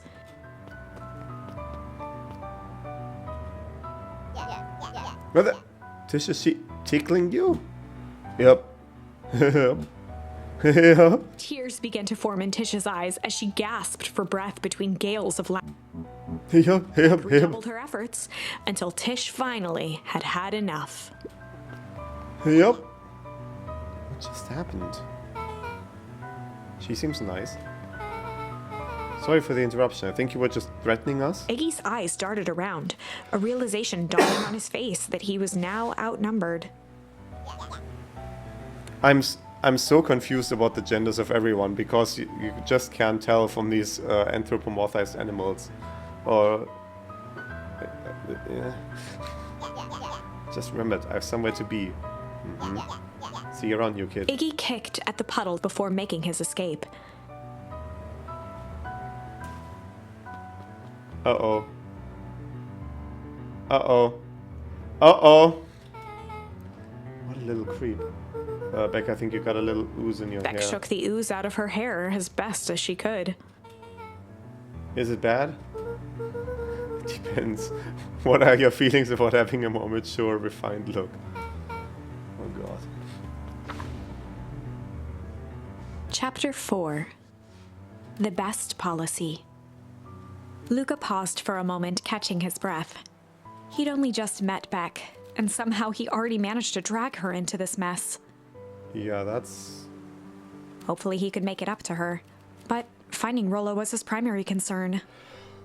I really hope that my coughs are not too distracting to you. I'm trying to keep it away from the mic. I had a podcast recording on Monday, and with a podcast recording I always feel like it's not that bad because it's these get edited regardless, and so as long as the cough is not inside a sentence, as long as it's disconnected like I'm doing right now, it's reasonably easy to edit out. But obviously with the live stream we're not doing any editing. Can I? Oh, we can't go over the ooze either. That's very good. Property of Valentine Fertilizer Company. Looks old. Okay. There's nothing else here. Luca, what the hell are you doing out here? Why did a kid with grey hair just run past us in a panic? Roxy and Fitz looked drained. It was clear they'd spent all day searching. That's Beck. Don't care who she is. What happened? We're just helping look for Rollo. Luca, I need you to start telling me the Roxy's truth. temper could often be dismissed as the impatience of an older sibling, but this was the most intense Luca had ever seen her. Her eyes were wild and unfocused, looking straight through Luca. We're running out of In a time. torrent of rambled words and tears, Luca broke down. Rollo and I weren't just playing in Weepwood yesterday. We were investigating the lights at the old Valentine warehouse, but someone was there in a strange suit, and we hid in the dumpster and had a heavy bag dropped on us, and I think it was a body. So we ran, but we got split up, and I ran home. And it's all my fault. Now my best friend may never come back. Wow. Just wow. Roxy, still exhausted and angry, softened briefly as her eyes hunted the ground in thought. With a determined sigh, she looked up at Luca. It's not your fault, Luca. Rollo's gonna be okay. Roxy drew herself up. I'm gonna fix this. Luca, go home. But I wanna help. This is too dangerous for a kid. I can't just sit around. I have to do Roxy something. tried to think of the safest place to send Luca. You go back to that little treehouse you two like to play in. Wait there in case Rollo shows up. Sound like a Luca plan? wiped his cheeks and gave a quick nod. Did the right thing telling me the truth. Now scoot. You really believe his story? What other option do we have? Things have been strange around here leading up to the festival. My dad has been acting weird lately. Well, weirder than normal. Looking into the puddle, Roxy rubbed her arms to warm up. Yeah, the thing that I was confused about is that way at the beginning, on the first morning, they said the library was closed, and it was like, it's closed for the day because the festival is being prepared, and therefore I assumed that the festival was going to be in the evening, or alternatively today, and obviously nothing of the sort has transpired so far, so I'm confused about that particular part of the timeline, but we'll see. Yeah, looking into the puddle, Roxy rubbed her arms to warm up. Why is it so cold here? This place gives me the willies. Okay.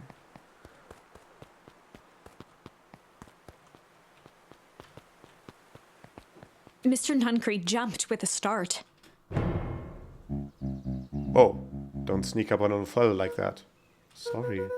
Who were you talking to? What? Luca motioned to the phone booth. Oh, no. I was just checking because I thought I heard it ring. But the dang thing never does, of course. Yeah, I've never seen anyone use it, really. The whole thing's a waste of money, if you ask me. Any word from Rollo yet? Not yet. Long time for a boy to lose his way. Rollo knows those woods too well to get lost. I suppose you're right. Silly boy's antics have got this whole town worried sick. Antics? We all know Rollo likes to play his little pranks. You think this is a prank? What other possible explanation could there be? He's not playing a prank and he didn't get lost. Someone took him, I know it. How would you know that? Unless... Luca, is there something else you know? Mr. Nuncreed gently placed one of his substantial hands on Luca's shoulder. Dang it, boy. If there's something you know, something that could help your friend, you need to tell folks. Luca peered up at Mr. Nuncreed. Kind eyes warmed a stern face. There was a deeper emotion hiding beneath it all. It was subtle, but Luca could sense something eating away at him.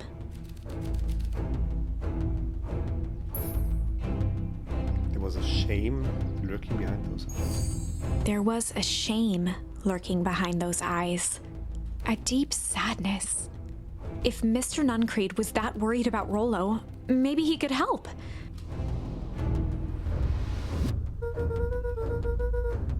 Yesterday, Rollo and I were messing around at the old Valentine Mr. warehouse. Nuncreed raised an eyebrow. Both of you? You were with Rollo when he went missing. Not exactly, I was hiding in the dumpster. The dumpster? What were you doing in there? At first we were just looking around, then someone in a strange yellow suit and came and dumped something on us. We both got scared and ran. I mean, he has the stature to be the guy in the yellow suit, you know. That was the last I saw of him. You got scared by some garbage? Well, that's why you don't go skulking in someone's dumpster. But it wasn't garbage. I think it was a body. I'm sure it was just some trash. No, there was a name tag. It said Deep Engineering. Mr. Nuncreed's shoulders slumped. I wish you wouldn't have said that. A deep sigh bellowed from his chest. Why did you have to? I tried, Luca. God knows I tried to keep you safe. Luca attempted to take a step back, but Nuncreed's hand clamped down on his shoulder. But you Van Horns just can't help yourselves, can you? We were all so close to being done with With a this. firm shove, Nuncreed manhandled Luca into the phone booth. What are you doing? It's out of my hands The door now. latched shut with a mechanical hiss. Shit. Yeah, As he Luca was that pounded guy. the glass, the floor dropped from under his feet. The inside of the phone booth was now a loose capsule plummeting at gravity's whim. Luca winced and pressed his hands to the walls. As he braced for impact, the capsule hurried to a surprisingly smooth stop. He felt a cold rush of air and opened his eyes with hesitance. Two large figures in hazmat suits occluded his view. Luca heard the deep, resigned voice of Mr. Nuncreed over an intercom. He knows too much. I was gonna think he just says, shit. The end.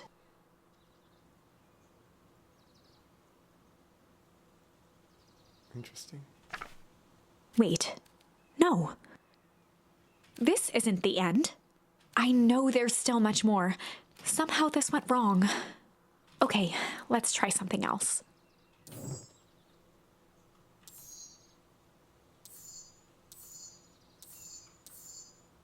Okay, so the only thing we can change right now is to go back in here. Time to bust out the strange. Well, time to bust out the strange. Alright, Luca. Looks like you need a little mud bath. What's wrong with you, new kid? You were bound to pound your friend. Beck stared in silence, the only sign of life being the twitch of an eye. It's weird when people don't talk. Yep. Stop being a weirdo. Hello? Are you some kind of wackadoo? Makes sense. Wackadoos travel in pants, eh, Dad? At the sight of Iggy taunting Beck, something in Luca snapped. Iggy's smirk shifted to a look of shock as Luca launched himself into his stomach. Ah! Iggy's clothes were drenched in the glowing ooze. Wait, that's the good path? Oh, I'm peeking very hard, sorry. That's the good path. You jerk, my clothes are ruined. I'm gonna... Iggy's voice began to slur as he struggled to get up.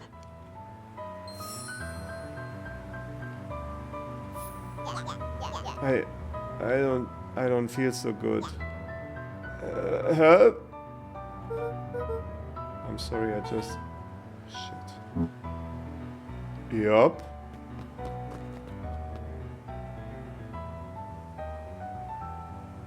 Whoopsie. That was intense. Iggy's gonna be okay, right? Nothing about this. The person at the warehouse, this strange ooze, and what it did to Iggy. Was Rollo caught up in all of this? We have to find Rollo. Who took the words out of my mouth.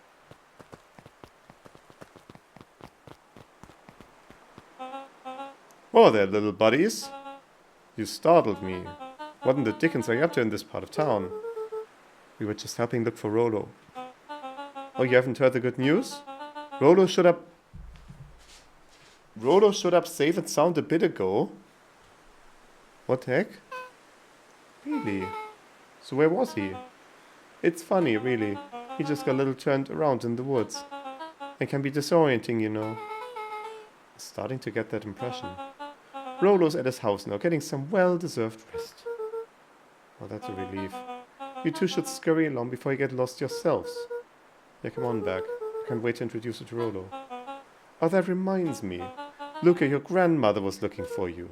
She was? She was worried sick. You should march straight home. I guess. Beck, your folks might be getting worried too. I'll walk you home. I need to talk with Nellie about work anyway. Beck glanced toward Luca. I guess all's well that ends well. I'll introduce you to Rollo tomorrow. Sure. Glad he's okay. Rollo was safe. I mean, we don't know that. We've just been told that. A wave of relief washed over Luca, which was quickly replaced by a sense of dread. Gran is going to kill me. If he hurried, he might just make it home before sundown. Chapter 4. That 4. was not her stipulation. Our harvest awaits. That's not the same chapter name we had before, was it? We had a chapter 4 after Iggy left in the other timeline. Luca took a deep breath and gingerly opened the door, steeling himself for Gran's wrath.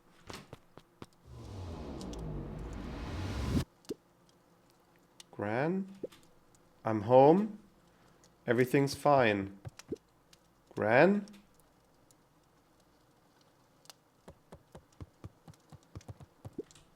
Gran?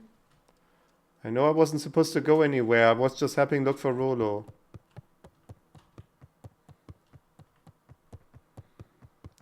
Luca was alone. The house was empty. So Gran's not back yet. I guess that's a good thing. Nothing to do now but sleep, I guess. Okay, it's forcing me into a story beat. I was trying Luca to... was sitting by the pond, No, he wasn't. listening to small waves lap against a rock. His father sat in a folding chair in front of him. Without turning, he spoke. "Why don't you grab me some nice bait?" "Sure thing, Dad." Luca hopped over to the tackle box and popped open the lid. Inside was a rolling, buzzing mass. "We're fishing with bees?" Luca's father gave a warm chuckle. "Well, you catch more fish with bees than honey. Pick us out a good one." Luca closed his eyes and plucked out a bee. He could feel its wings struggle between his finger and thumb. Holding it at arm's length, he hurried over. His father deftly baited the hook and examined his work. "Interesting choice." With a practiced flick of the wrist, the line buzzed in a graceful arc. The water accepted it without a splash or ripple. The wrong choice, but I respect it. The pond began to freeze over. Sometimes we gotta make the wrong choice before we can make it right. Pallid ice propagated across the still surface with an alarming speed. Luca scrambled back as the ground beneath him turned cold. "Dad, I don't understand."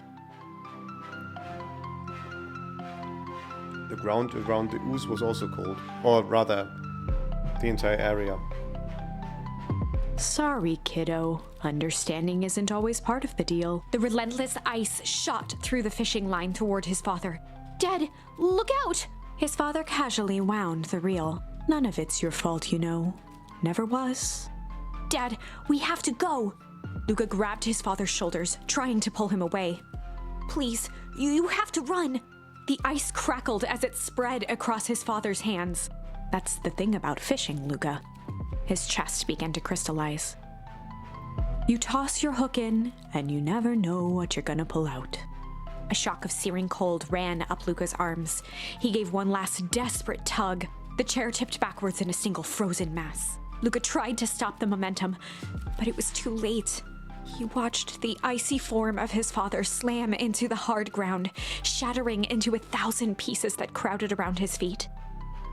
Dad, I don't understand. What does all this mean? I don't think your dad can answer you at this point. The gentle rustle of leaves was the only reply.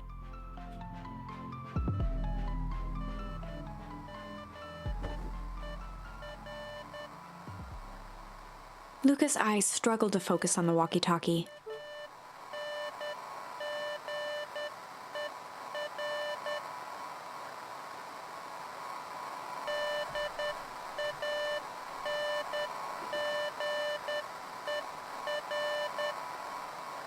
No, I'm not going to decode this right now. I don't know Morse code enough. I could pull up a decoder sheet, but whatever. Rolo? Faintly, he could hear Rollo amongst the noise. Luca! Rolo, is that you? Luca! There? Rolo, it's the middle of the night. Luca, thank God!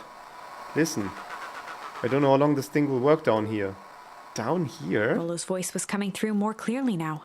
I told you. We've only been told that Rolo's safe. We haven't confirmed that ourselves. I told you. I told you. Guys, I told you. Rolo's voice was coming through more clearly now. Some words were still just static. Listen to me. Someone grabbed me yesterday. What? The man in the hazmat suit? It was... Took me to some sort of... I think I'm underground. Did he go down to the phone booth like we did in the bad ending? Underground? Are you okay? Kinda. They seem more interested in... for now, at least. Mr. Kerr said you made it home back home safe. Kerr? No. Trust nobody. He's... Hold on, someone's coming. The signal went silent. Rolo? Rolo, where are you? Luca held still, waiting for a response. His pounding heartbeat marking the passage of time. Okay, I think they're gone. Getting worse. I can barely hear Rolo's you. voice began to fade. We're losing signal. Not much time. Mission control. Understandable. We need to... The treehouse. The treehouse. With that, the signal died for good. What was he trying to say about the treehouse? What's at the treehouse? The antenna! He wants me to use the antenna in the treehouse to get a better signal. Rolo, you're a Luca genius. grabbed the walkie-talkie and sprinted to the treehouse. At night?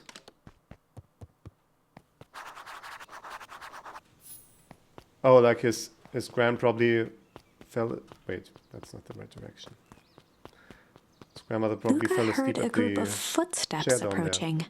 He dashed behind the bushes to avoid being spotted. Oh, there we go. He's gonna be in deep shit if she comes home and he's not there. So we all understand our roles. You can count on me. I still think we need more time. This wasn't the original plan. Mr. Tolliver paused, shifting his eyes to one side. We're all in danger now. I, for one, refuse to sit idly by while that danger persists. Okay. I Hiram, you just keep your wits about you. Mr. Tolliver took one long, quiet breath. You're right, you can count on me. I just wish we could have made that deal with Heiress Valentine. Her resources would have still come in handy. As I said, I had no time to contact you after your call this morning. Contact her. Plans change. How's Luca holding up? He's fine. Shouldn't lose sight of the fact that this is all... I know very well what all of this is for. What does that mean? We have no choice. Operation Sparkplug has a new objective. Are we in agreement? The three shared a determined look. Good. We'll reconvene after the festival. Again with after the festival. And I'm once again peeking my mic. I don't know. I don't understand. Gran. Why are you meeting with Miss Fratelli and Mr. Tolliver late at night? Hey, Luca. Gah! Dawn, you scared me. How long have you been there? Oh, just a few minutes. Earlier today I saw Mr. Tolliver and your Gran enter the diner together. When my shift at the newsstand was over, they still hadn't left, so I used the greatest tool of any investigative reporter. Time. When they left, I tailed them here. What do you think they're up to? Whatever it is, they seemed organized and determined. They mentioned the festival. Yeah, I heard that too. Has your Gran been doing anything different recently? Anything strange? She got a phone call this morning and rushed out the door. A call from Hiram Tolliver, it seems. She was either furious or terrified, or both. Luca, be careful out there. I think we might be in the middle of the scoop of a lifetime. I will. Are you not coming out? No, I'm gonna stake out here for a bit longer. See you, Luca.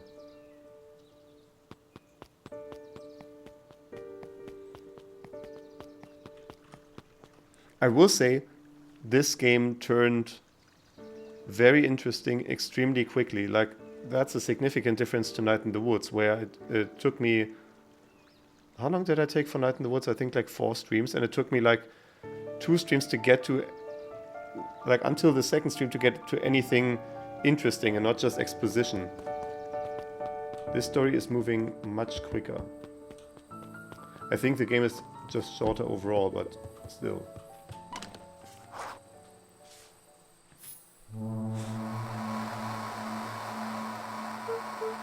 Rolo? Rolo, are you there? I'm at the treehouse now, Rolo. Mr. Kerr said you were alright. Don't say that. Don't give up that much information without knowing who's listening. Your OPSEC is not on point, Luca. What happened out there? Dang it, Rolo, where are you?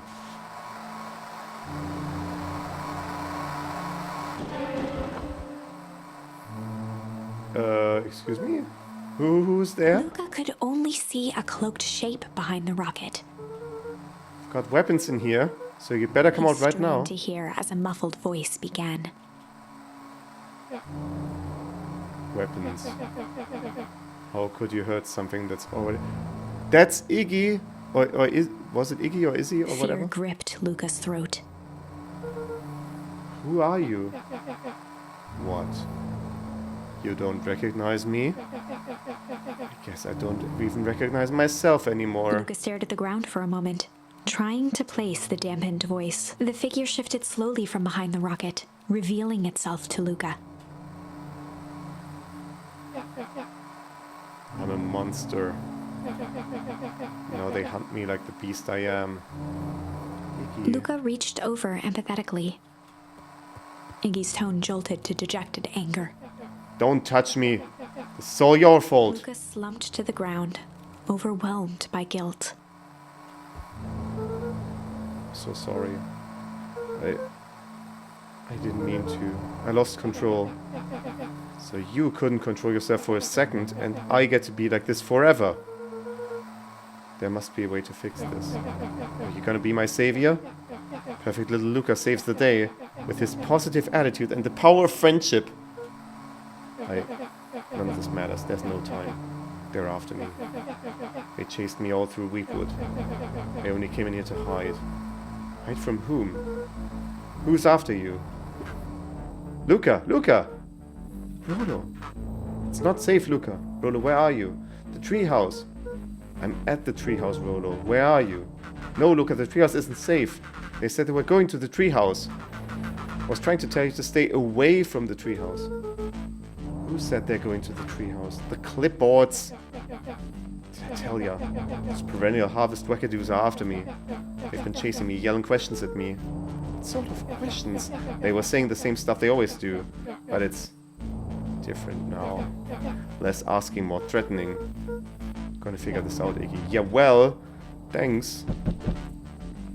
Hello? Is someone present in this arboreal domicile? Crap, they found me. Luca, what's happening? Don't panic, you stay here and I'll see what they want.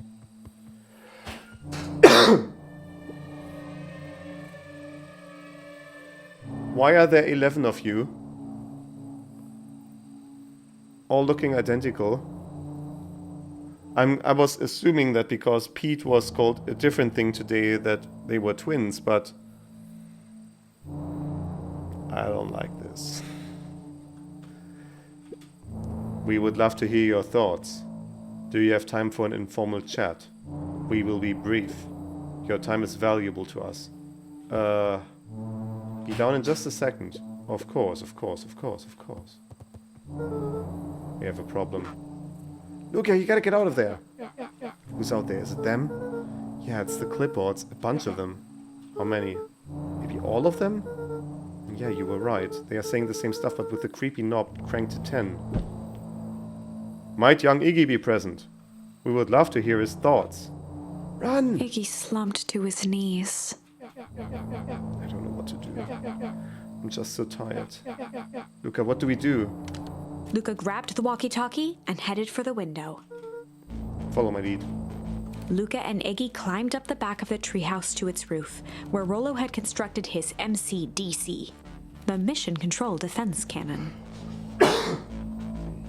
From behind the crowd of clipboards, William Kerr strode forward, a warm smile on his face. Iggy, there you are. You gave all of us a heck of a scare. Go away, just leave me alone. I'm sorry, Iggy, but no can do. Don't worry though, we're here to help. Help? Then why were you chasing me? Luca, can you talk some sense into your pal here? Just look at him, he's not well. What's wrong with him? What did that gunk do to him? Well, that's a pretty honkin' big question, Luca. All you need to know is that he's sick. He's real sick, Luca. I just need to let us up there and take care of him. You told me Rolo was okay, that he was back at his place resting. He is. Poor fella just got a little lost. That's a lie. That is a hurtful thing to say, Luca. I thought we were buddies. Why, because he lets you ramble on like a wackadoo? Nobody likes you, you creep. Kerr's smile faltered. Why don't you pop on down here so we can have a face-to-face? Yelling like this is gonna give us all a heck of a sore throat. I cannot relate to that. And who wants that? Luca's grip tightened on the MCDC. What did you do to Rolo, you liar? Oh, shucks, Luca. The only teeny tiny fib I told you was that he was at home. He is resting and he's perfectly safe. For now, at least. What happens to him next is up to you, Luca. Look around. You're in quite a pickle, and I'm the only person in the whole wide world who can help you. You get to decide how this ends. Luca's mind raced. He was caught in a trap. What do you do when there's no hope? He wiped his cheeks with a sleeve. What are you gonna do, Luca?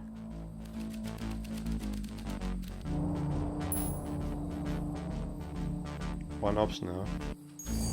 Luca drew himself up and decided to take the only option they had left. Fight. He swung the Mission Control Defense Cannon around, aiming it confidently at the smirking face of William Kerr. Hey, Mr. Luca Kerr. summoned his most insolent demeanor. Rolo sends his regards.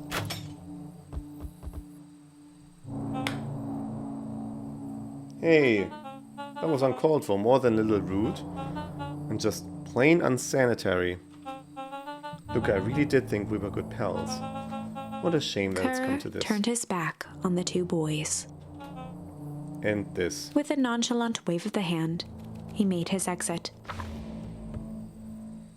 As the clipboards began to slowly advance on the treehouse, Luca looked to Iggy with resignation in his eyes. The end. That escalated quickly. Maybe discretion was the better part of valor here. Let's put a pin in this for now.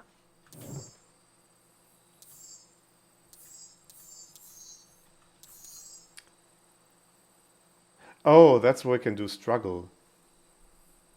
We're back to this branch now. The heavy steel door knocked Luca to the ground. The saw entity looked up to see an imposing figure silhouetted in the green glow. It lunged toward him. He tried to scramble away but felt a gloved hand latch onto his ankle. Luca watched his fingernails leave trails in the dirt as the hand slowly dragged him back through the door, into the lab, into the green light. This is a story about struggle. This is a story about struggle. Luca could hear a machine humming somewhere nearby. He felt around wildly, searching for something, anything that could help. His hands found a hard object, maybe a tile? He yanked it free, lifting the cold stone.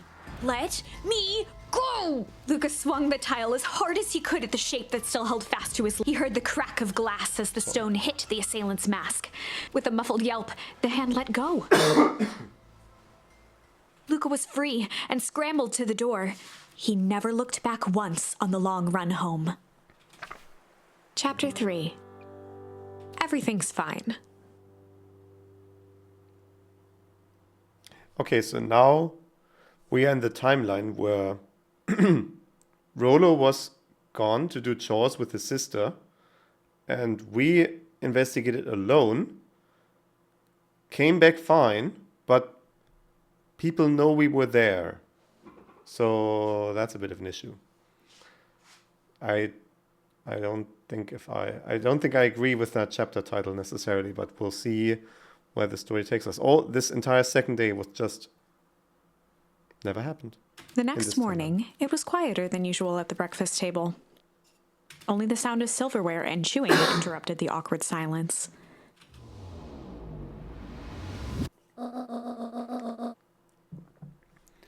I finished jarring mess of jam last night.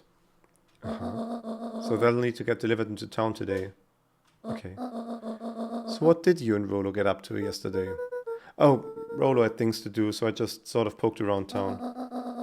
I've set the jam down by the front door. There's 2 batches to drop off. One for Mr. Tolliver at the Bag-and-Wag. Another for Mrs. Fratelli at the diner. Oh, and Mr. Nuncreed? He said he wanted some more.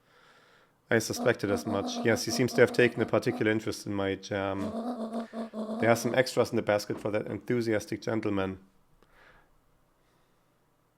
Is that actually jam, now come to think of it? Or is that some sort of irregular substance? Just make sure Fratelli and Tolliver get the ones on top. No problem. Off with you now while the day is still young.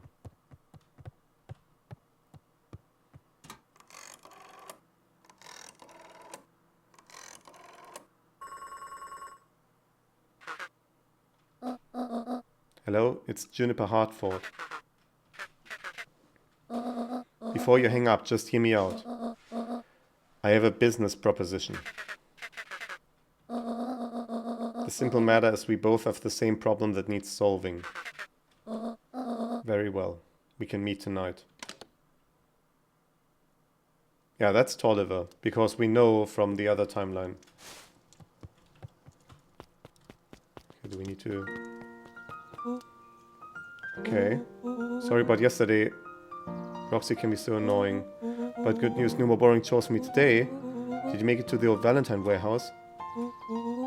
So what did you find? Give me the dirt. Something happened. There was someone else there. What? Who was it? Was it aliens? I knew it would be aliens. No. Zombies? No. Alien zombies? What else could it possibly be? Robo. I gotta deliver these into town first. We can catch up after. Oh, is it a whole thing? It sounds like a whole thing. Yeah, we shouldn't talk about it here. Meet me at the treehouse tonight. Not sure what this treehouse is that you speak of. Meet me at mission control. Roger that, Space Cadet.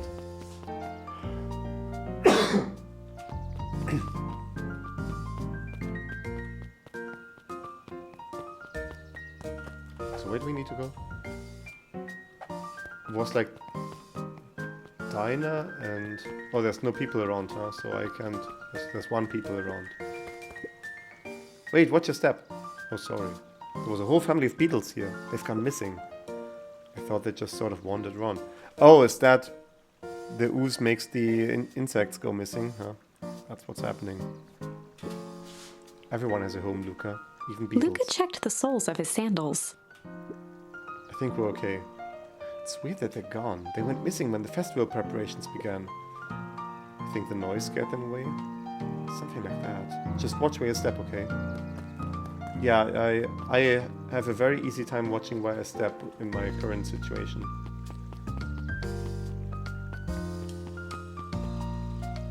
I remember Dinah being a thing. So I'm just gonna go here. If it is my favorite little jam runner. Hey, Miss Fratelli. Look She at leaned you. forward and pinched Luca's cheek. You're all skin and bones. Is your gran not feeding you? She is. It's just... I understand. You know, I taught your mama how to cook back in the day. You may not even remember, but you and her used to help out in the diner. See the picture over there? That's you helping your mama back in the day. So cute, running around your little apron taking orders. The whole situation just breaks my heart. What happened with Eleanor?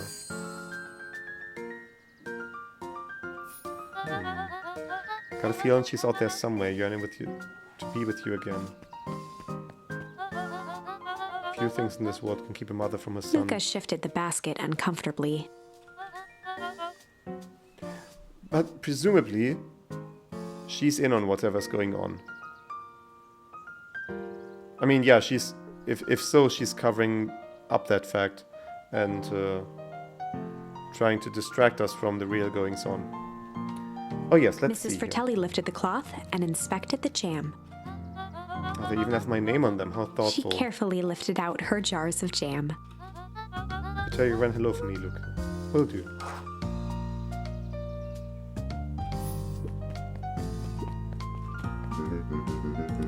If I could just be left alone with young Mr. Van Horn. Oh sure, sorry to bother you. It's just that Mr. Kerr has asked me to make the opening speech at the festival.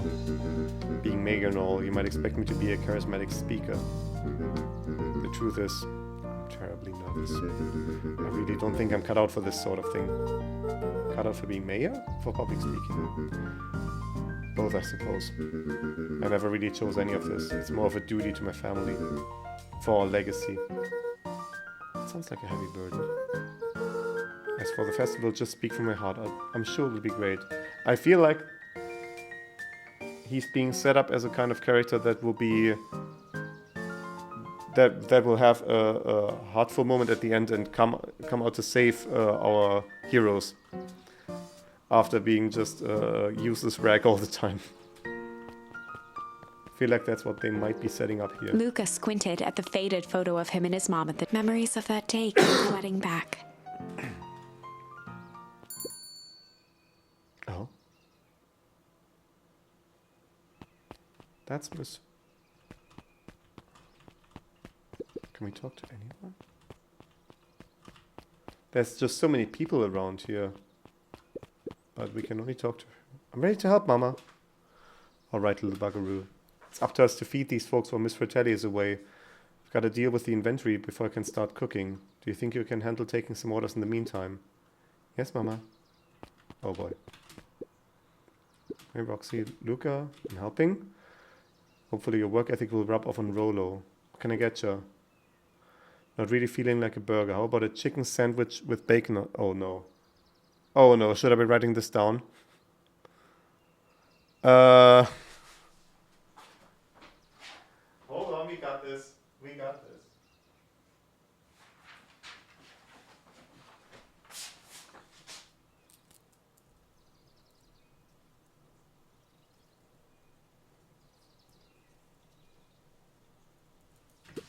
Coming right up.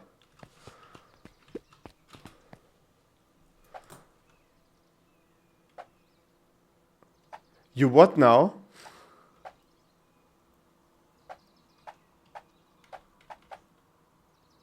Like chicken with some bacon? Huh.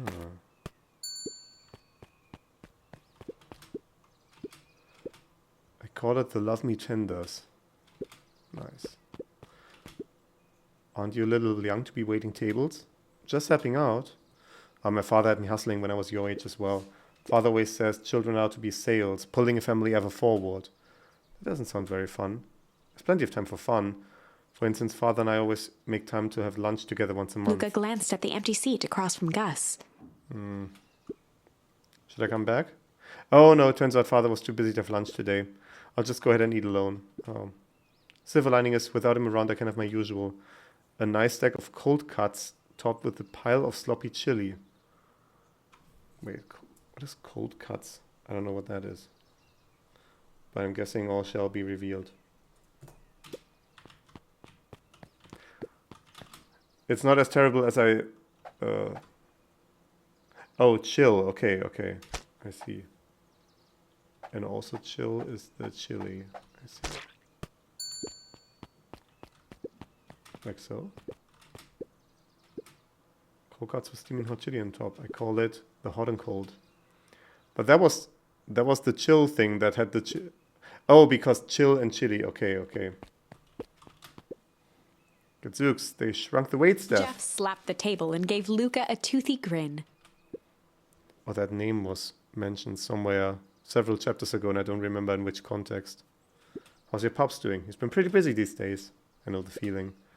Tell him that fishing rod he ordered should be ready next week, will ya? Sure thing.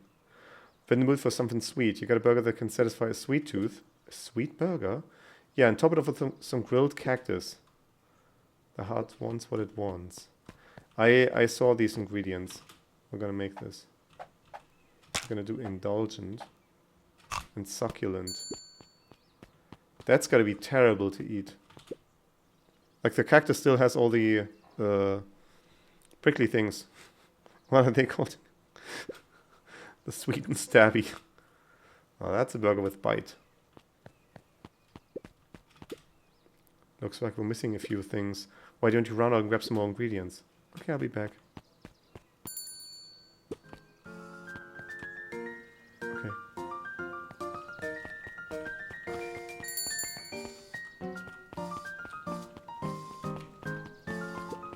Any scoops? Hey, Luca, what's up? They got you on jam delivery, eh? Yep. You seen the new kid around yet? New kid? They came in from the big city. Parents both got jobs here. Look at this, one of them is working for William Kerr in Perennial Harvest, and the other is working for Aries Valentine. And? The Valentines represent Beacon Pine's past. Perennial Harvest has positioned itself as the town's future. Must make for some interesting dinner table conversations. I can imagine. Yeah, they are all they're all colluding in some way. Mr. Wilder, I trust you have time to chat. Aris Valentine, oldest of Sharper Valentine's children, and heir to the Valentine fortune, had a way of making questions seem like demands. Certainly. What seems to be the problem? Mr. Wilder had learned to assume that if he was hearing from Aris, it was because she had taken issue with something he had put in the paper. I couldn't help but notice that the front page of this morning's paper was consumed with stories about the silly festival.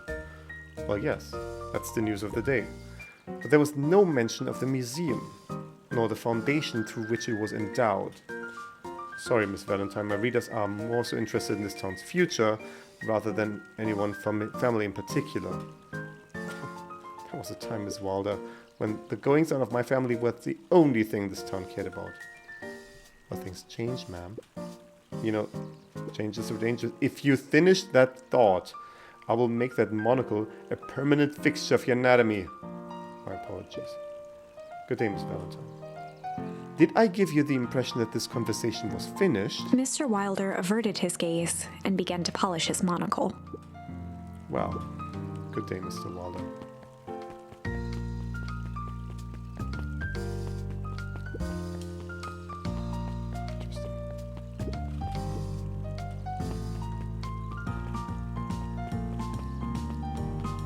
Oh, do we get foreshadowing?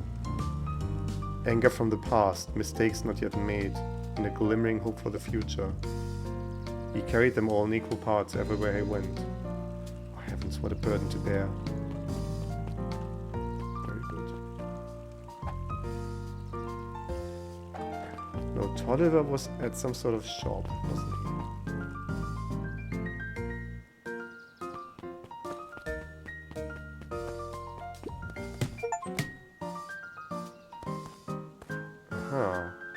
Find a way to kick a melon. Or we cannot do bongo with the melon because I have my hands full. Huddled at his counter, Hiram Tolliver was meticulously shining apples. Oh, that is the dude. Okay, cool. More accurately, Hiram Tolliver was meticulously shining one apple.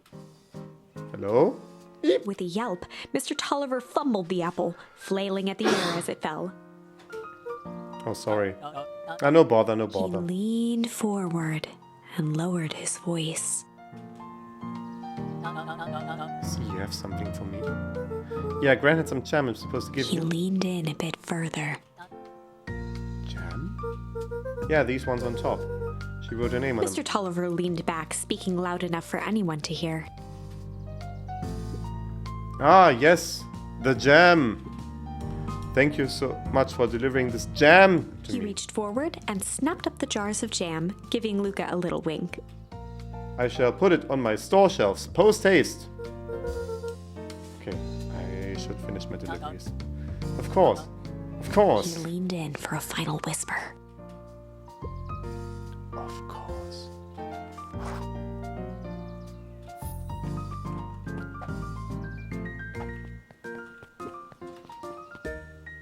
How do you keep the ice cream cold?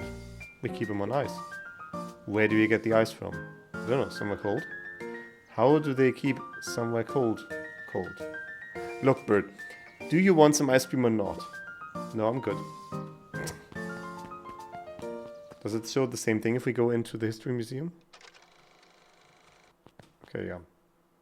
That's the same presentation as before. Now we got the creepy drugstore dude just left on our little run. We're getting stuck on some level geometry. It's kind of weird. Got some jam for you, Mr. Nuncreed. Luca, you seem chipper. Well, aside from being on delivery duty, it's a nice day. Mr. Nuncreed eyed Luca for a moment, then nodded in agreement. He's the dude in the suit he saw us. I tell you. I suppose it is. So, do you want your jam? Oh, right. Usually Juniper drops those off herself. I guess she's busy today. Anyway, this is my last delivery for the day. Oh, in that case... Nuncreed snatched the basket from Luca. I'll hold on to the basket until the next time I see your gran.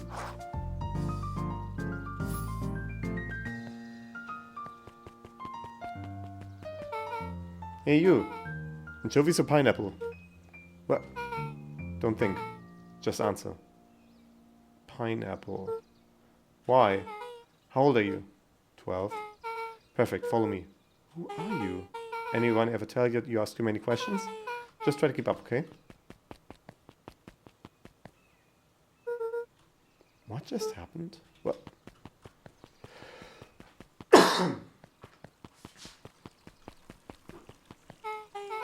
Hey, what a crazy coincidence. Here's my new friend I was just telling you about. Oh, that's wonderful. Yep, we just hit it off.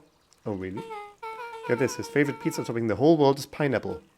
Oh, And what is your new little friend's name? Beck locked eyes with Luca. The look on her face was equal parts expectant and desperate. Luca Van Horn, nice to meet you. I'm Nelly, and this is Ilona. Ilona? In German, this name is pronounced Ilona. I've never seen this in a non-German context, so I don't know what it's pronounced like in English. I'm gonna go with Ilona. We're Beck's parents. Huh. Beck gave Luca a quick nudge. Oh yeah, Beck told me all about you. Already feels like we've known each other for years. So we both can stop obsessing about me making friends. Oh darling, we never doubted you. It's just that for children with fewer than 5 close friends, the probability of a stunted development doubles. The cornerstone of parenting is quoting just parenting books back at them. Then the insights will, the rate of insight will just through the roof. Amazing. Well, 1 down, 4 to go, I guess. What Nelly means is that we just want this move to be as easy on you as possible. You can relax. A friend has been friended. This calls for a celebration. It really feels like cosmic alignment to get Luca and Beck together, because we were already friends in the other timeline. Luca, you must join us for dinner tonight. Dinner? Whoa, another coincidence. I actually already asked him and he said he would love to. It's just wonderful. In that case, we should pick up some groceries. You two don't get into too much trouble now.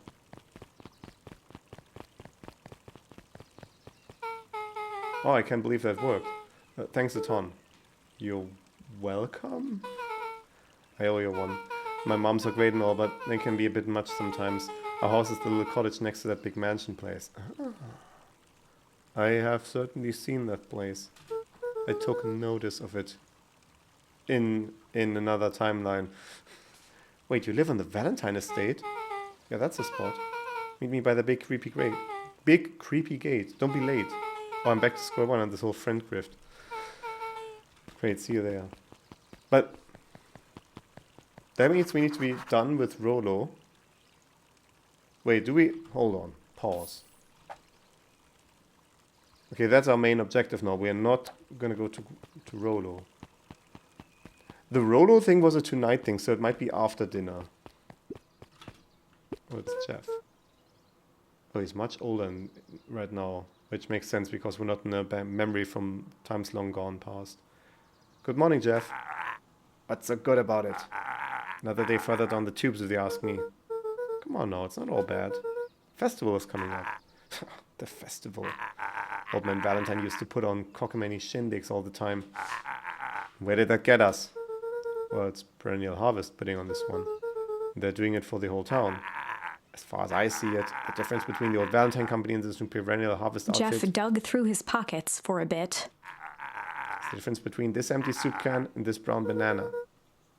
But those are both garbage. Exactly.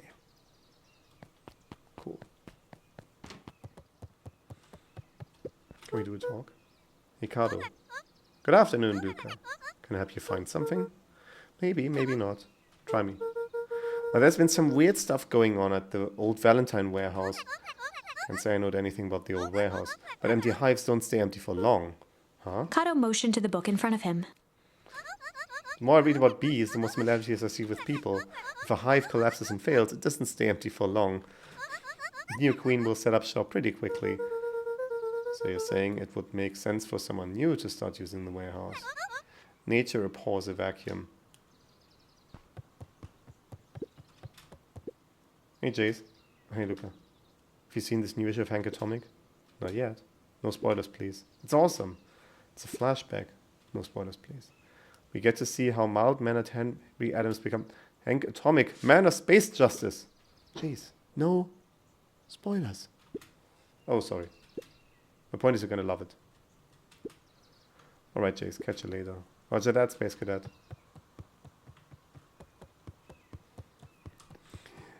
It was in the other timeline where we examined the library, but it's already examined.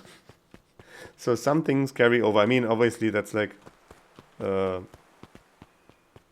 quality of life for the player. So, who all lives in that house? Eris and Gus Valentine grew up there. And Solomon moved in a few years back.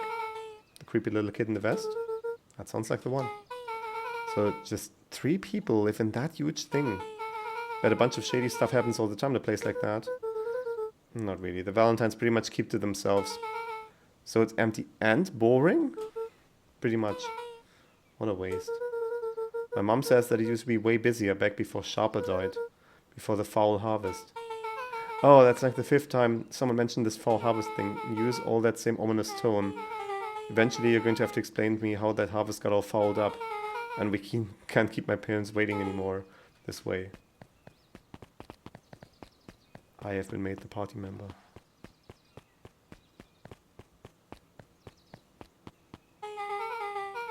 Most kids would have just ditched me by this point. Why are you still here? You look like you could do some help. My answer would have been a free meal. Although I guess for a child every meal is free. Like, at least in modern times. I don't know. I cannot speak to medieval era and such, but you know. I mean, it's not it's a new choice of meal, so that could be interesting. You know what, Luca? You're not so bad. Let's get through this as simply as possible. Just eat, smile, and nod. Fun. Great. Whatever you do, don't bring up their work. I think I can. Beck took a long breath, then gave a firm nod. Here goes nothing. Chapter 4. Dinner with the Moodwills. That's the entire chapter. Ilona Moodwill was worried about change. A gardener at heart, she understood the necessity of change, relied on it even. But there was a difference between the controlled world of her plants and this cluttered cottage in a strange town. Almost done. Nellie was a blur of activity, digging through boxes. Sorry, love, couldn't find the dishes. We'll have to make do with paper plates. Dinner went by without much conversation. As she watched Beck and Luca finish up their pizza, Ilona let herself relax into the chair. The things she cared about were still here. Nellie finally had the job of her dreams. Beck was beginning to take root. Ilona's task was simply to tend to them. She could do that. Is she not also working? Or is the work with the Valentines not very involved? She's a gardener, you know. The substance we have encountered, this ooze, has an effect on life forms. We've specifically seen it have an effect on plant life. I mean, that and also Iggy, but, you know.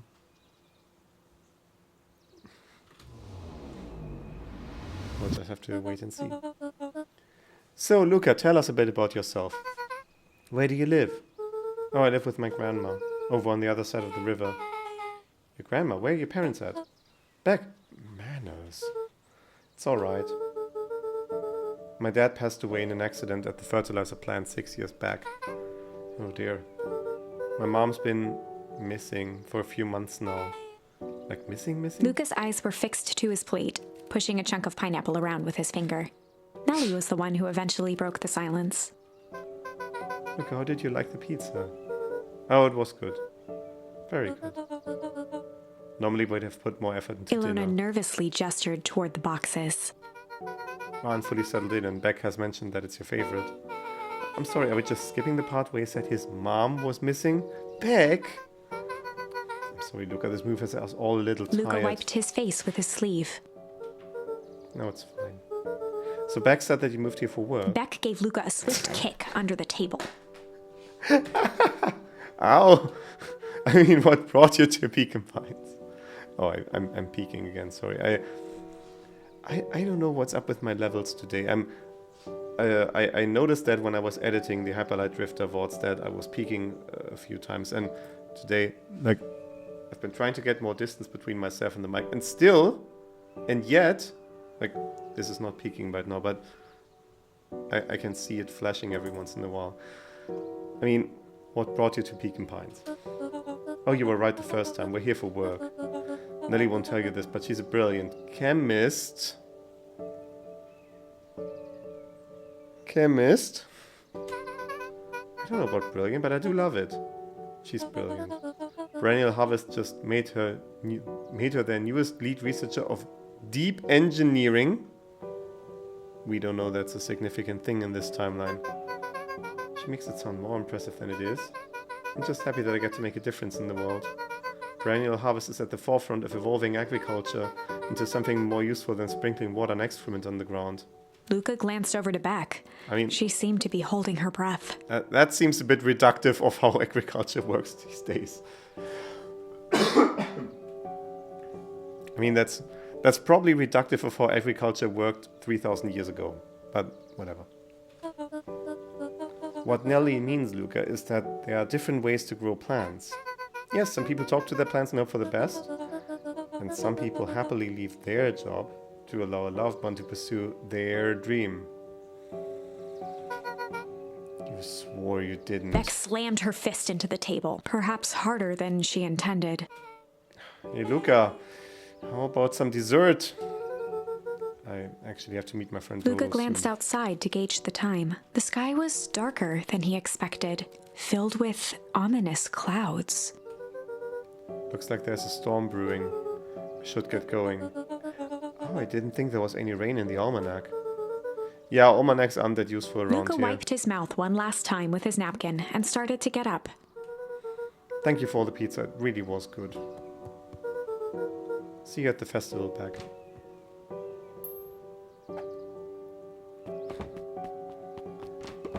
Wait up. I'll walk you home. Surprised, Luca turned around. He knew Rollo could be prickly around new people. But Beck seemed cool. Rollo would warm up to her eventually.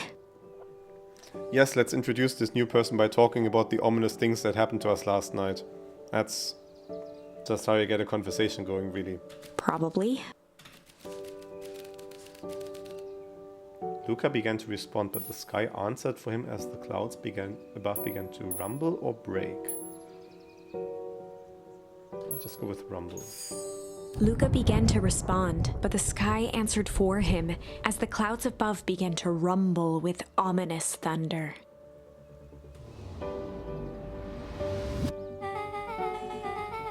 You sure we can make it home before the storm kicks Luca off? surveyed the roiling clouds. I'd say the odds are good. Maybe you should stay here and I'll just make a break for At it. that moment, the heavens opened up, unleashing torrential rain. You had to recalculate those odds? Hurry up inside, you two, before you catch cold.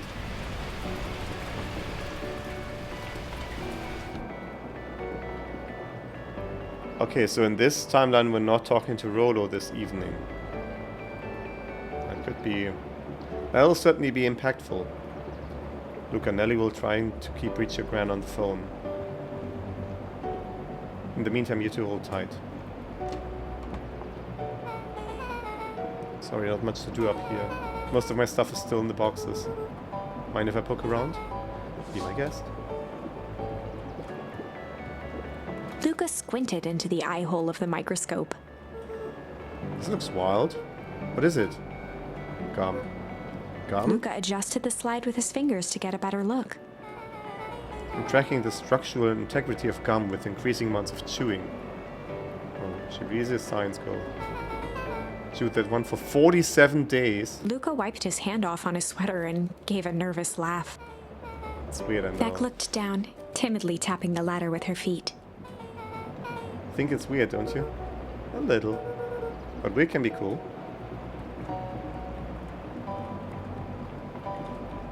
So what else do we have? For radio, we have flowers. Luca bent down to examine the bouquet of wilting flowers. Judging by the odor, they were well past their prime. Pungent. He flipped open the attached card.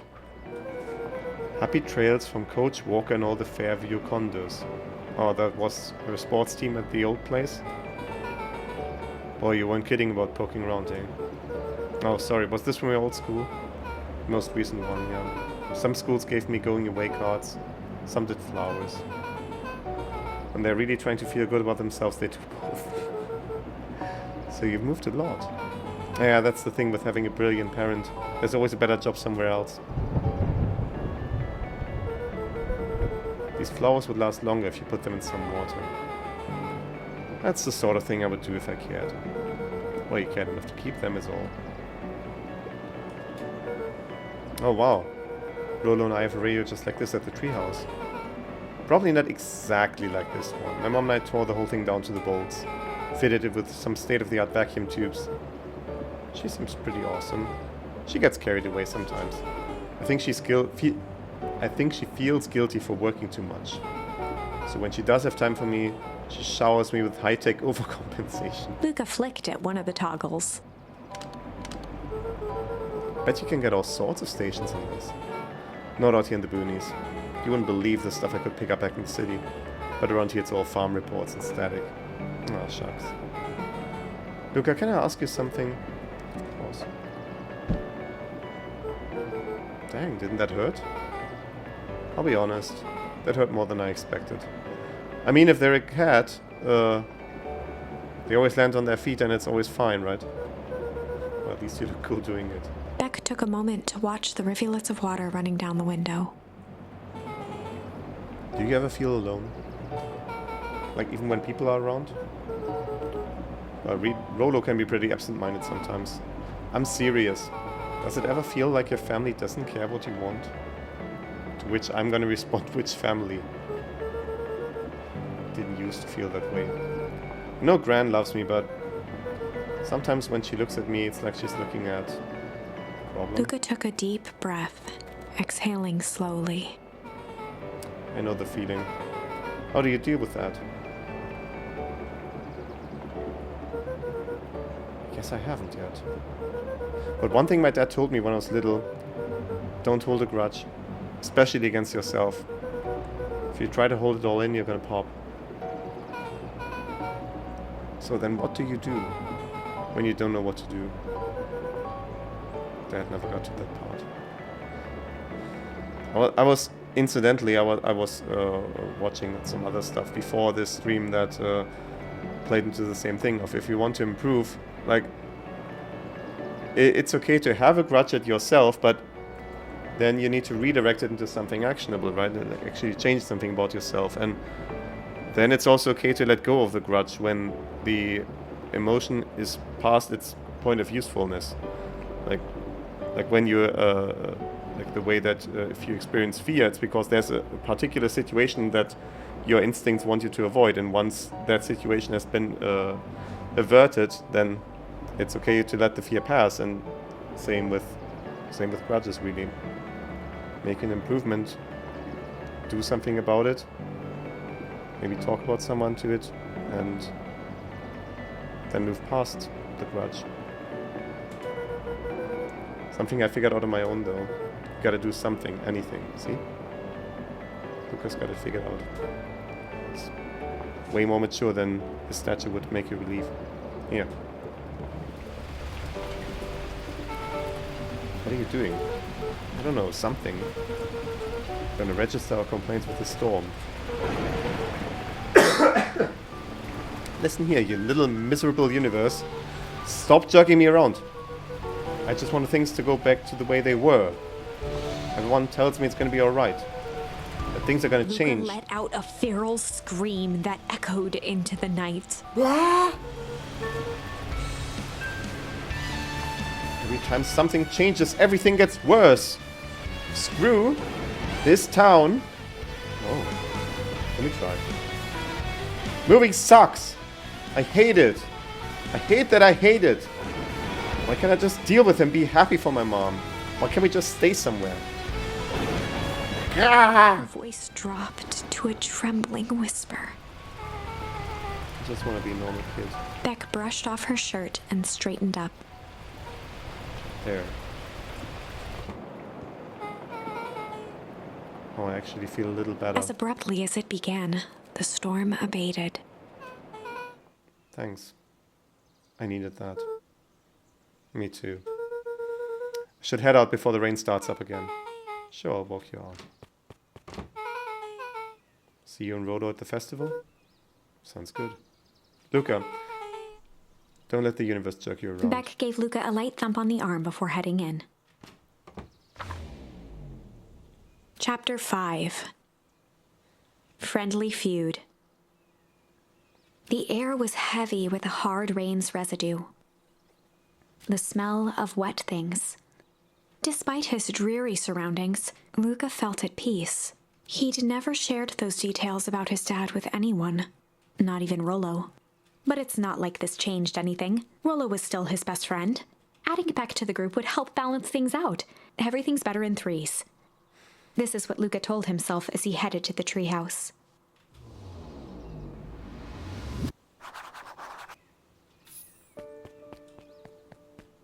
How many decisions have we had so far? Weather.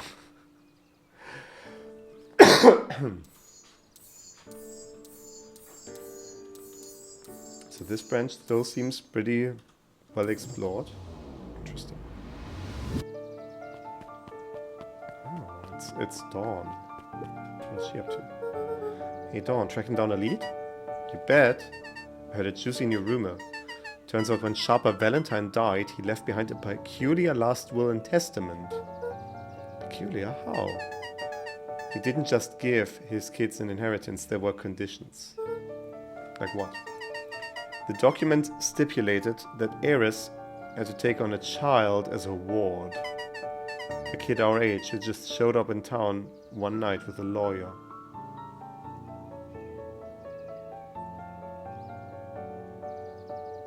Are they gonna get into cloning shit and whatever, and that's just a clone of Sharper? Or what is happening? Solomon? Bingo. So Eris was forced to take care of him. Yep, or she would have lost everything. Why would Sharper care so much about some random kid? Rumor has it old Sharper sowed some wild oats. That explains the way Eris treats him. Poor Solomon. How did you find all this out? Good reporter never reveals her source, Luca.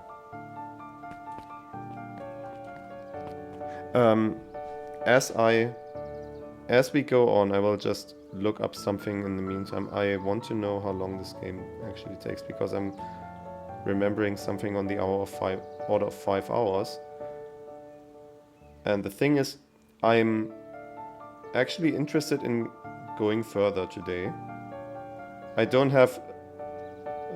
okay, it says 6 hours. That's a bit too much. I'm actually in the mood to go a little bit long. Why are these glowing? Better not dilly-dally. Gotta get to the treehouse.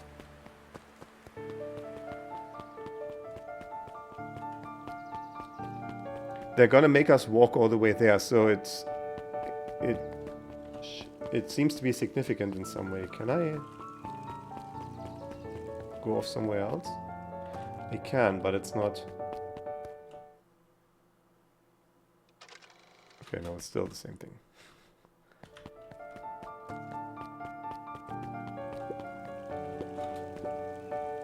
He met his old friend's eyes and was greeted with nothing but ice-cold anger.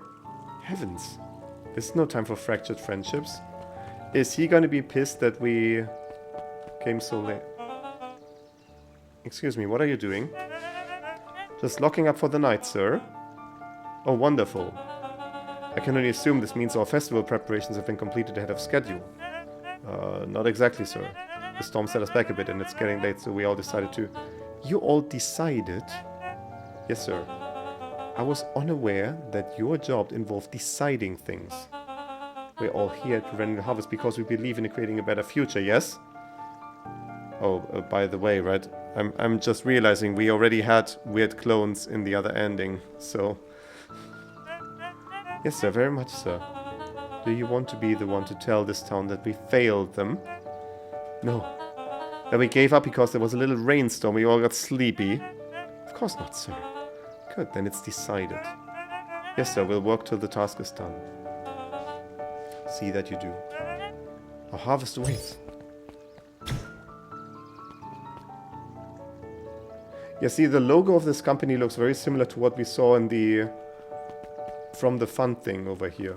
Like this is like an infinity loop with what looks to be like possibly a carrot behind it.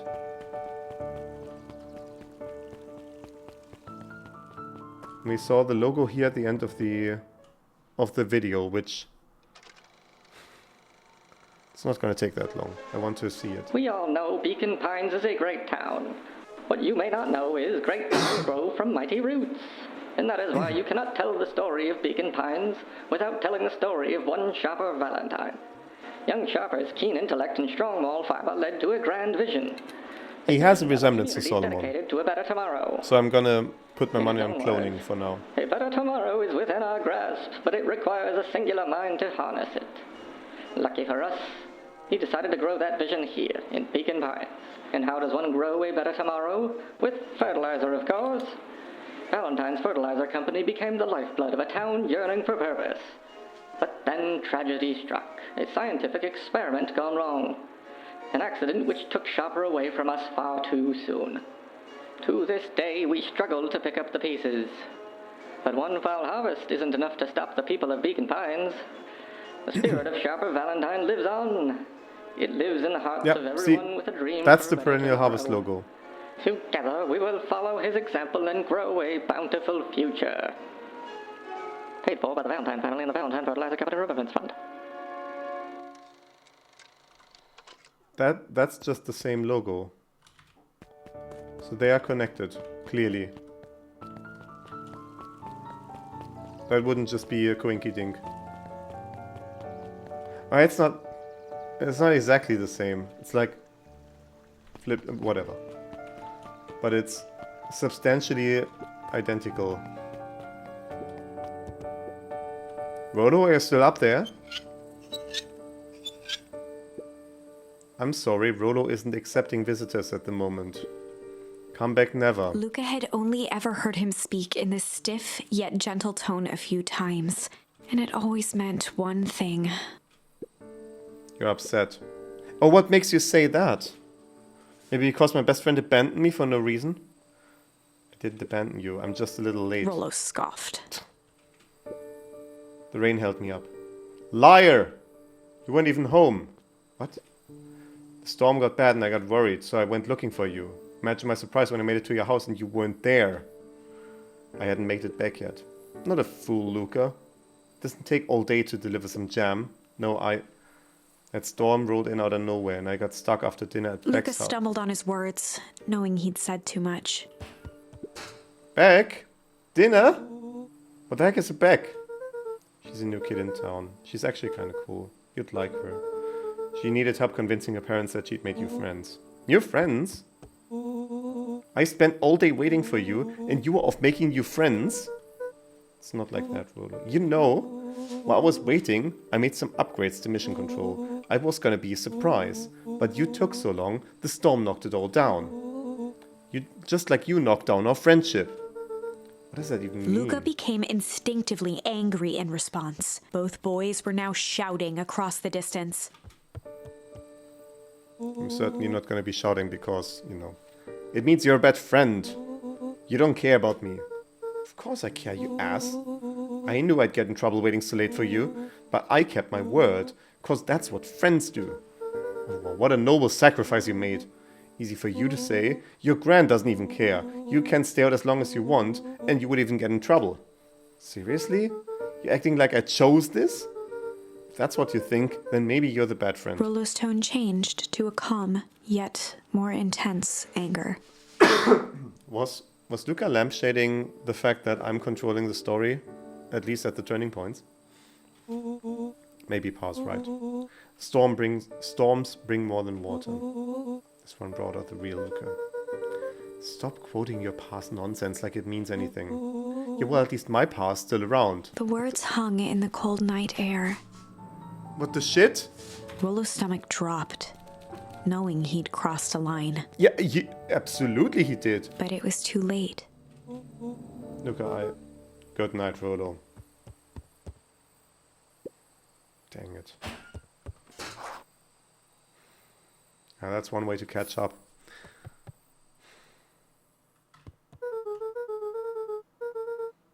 If Rollo thinks I'm still going to the festival with him, he can shove it. Okay. We're not supposed to go out of the room anymore. Oh, are we gonna get a fun dream sequence? Is that what's happening? Wait, what is... Oh, we need to look at a particular Luca thing. dug through his old stuff, not even sure what he was looking for. A new charm, perhaps.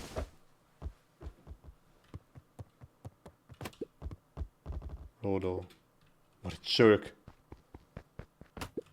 Call me a bad friend. Oh, I'm Rodo. Look at me, my amazing family.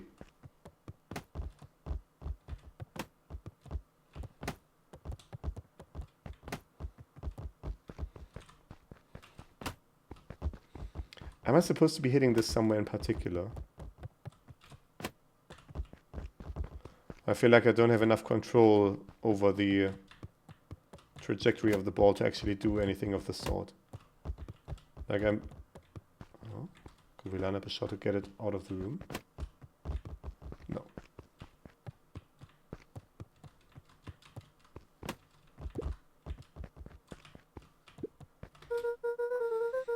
I guess I'm just never supposed to make new friends. Jeez. That's not the charm that I was hoping for. Luca, Gran cooed gently from the hallway.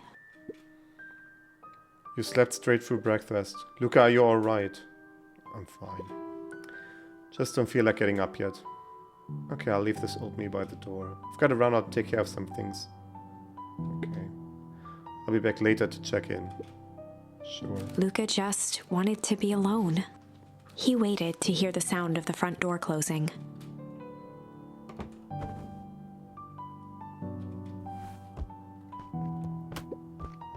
Bet Rodo's still gonna go to the festival. It's gonna be miserable.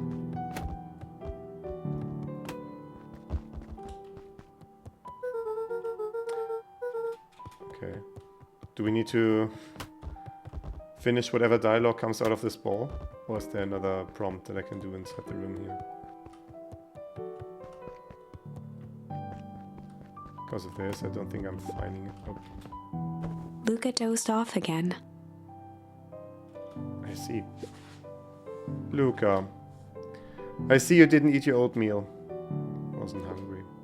Well, just in case you get hungry, I'll leave a sandwich here too. Thanks. Rollo came by. What did he say? He wanted to talk to you. What did you say? I told him you weren't feeling well. Good. So your plan is to just sit in your room all day?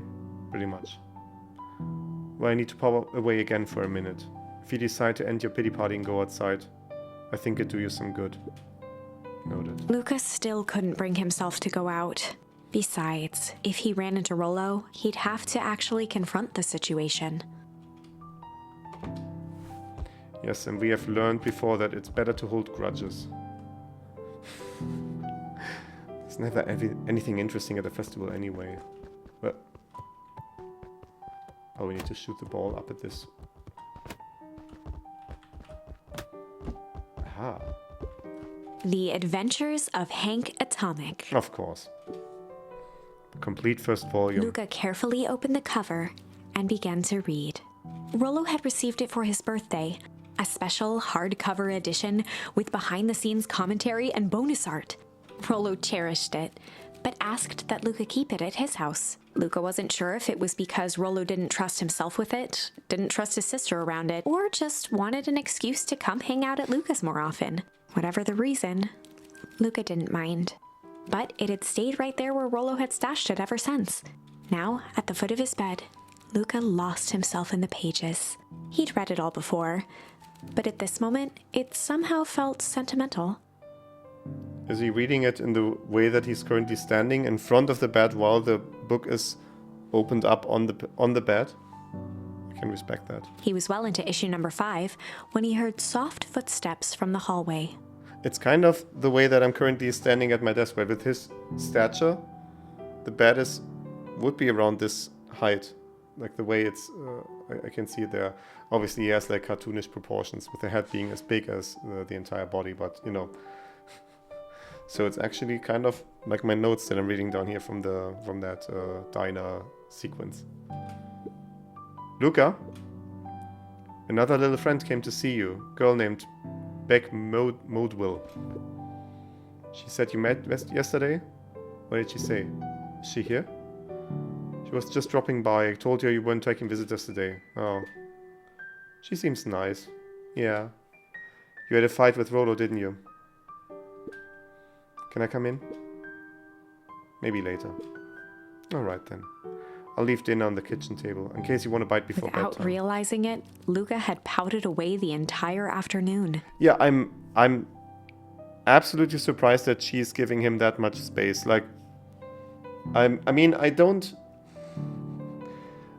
cannot speak from experience on this. I'm not a parent myself, but it feels like a bad idea, even if your child is going through some stuff. Like, obviously give them space to process it, but they should be eating at least once in the day.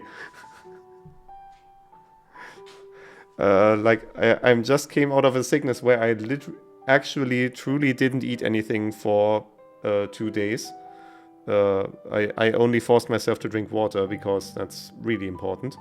And not a good experience. Like, I mean, I lost some weight, so that's good, but it's not the way I was trying to go for it. He once again felt the weight of it all and allowed his weary eyes to close. Luca stood in a vast black expanse.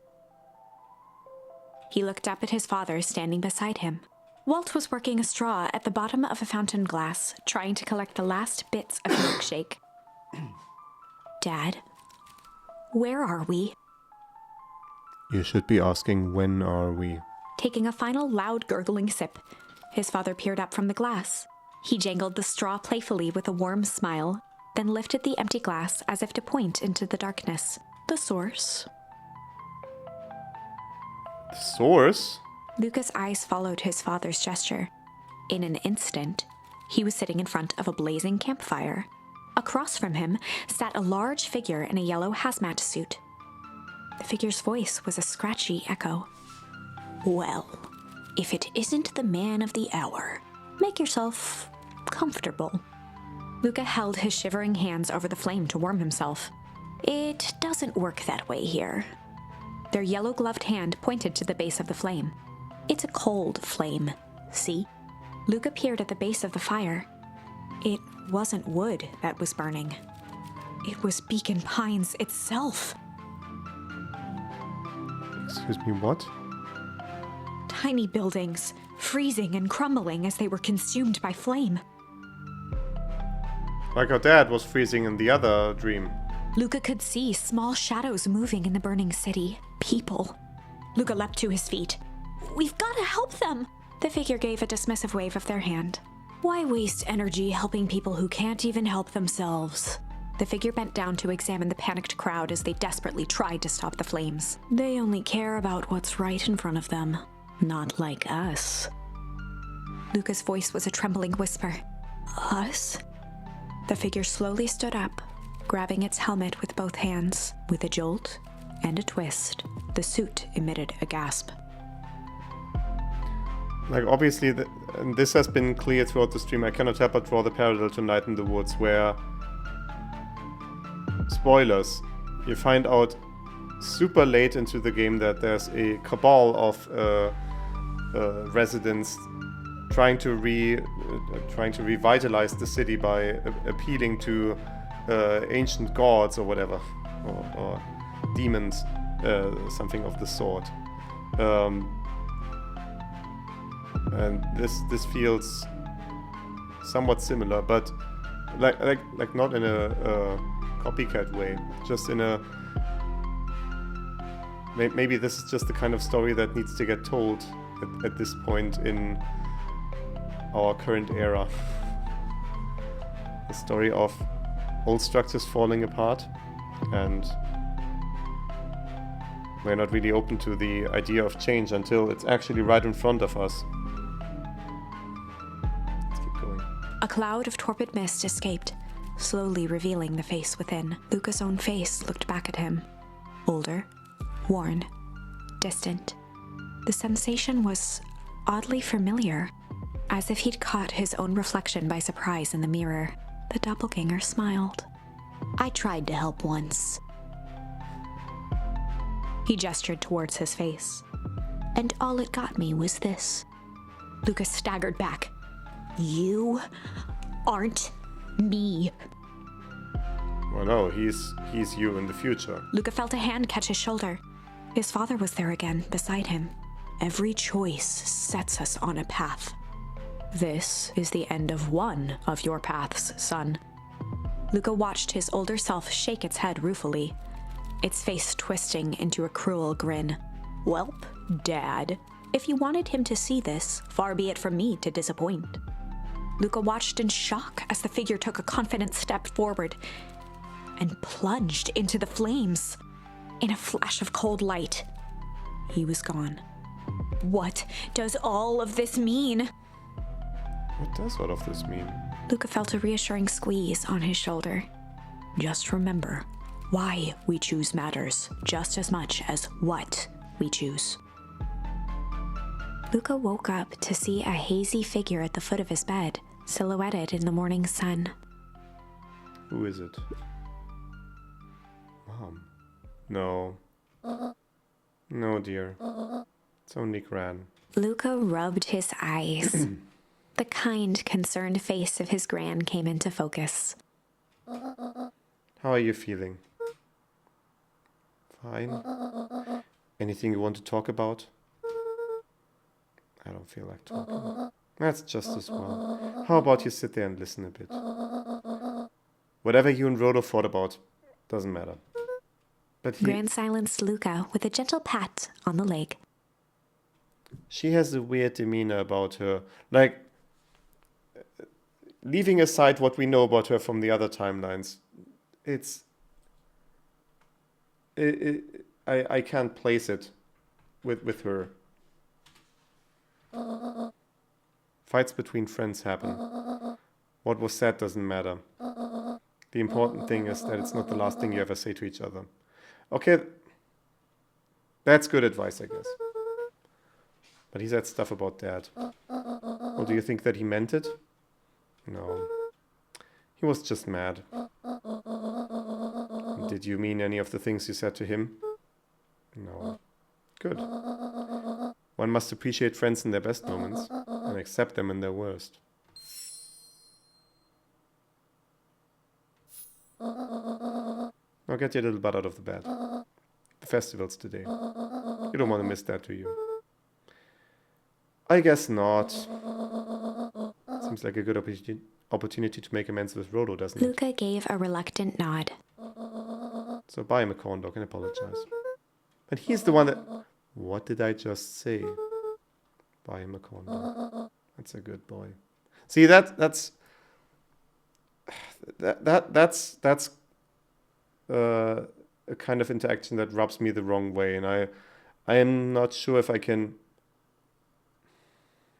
point to particularly which part of it, and I'm not gonna make this personal. We're just gonna keep going.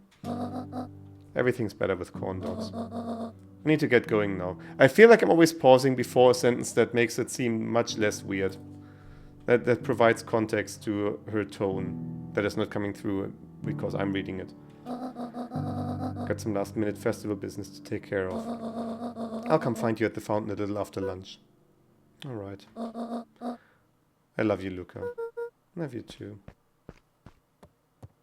Luca took a deep breath. Okay. Chapter 6. Through thick and thin. I have committed in my mind that whenever we reach the next ending, we're going to cap it there for today. But despite Luca's bitterness, Gran was right.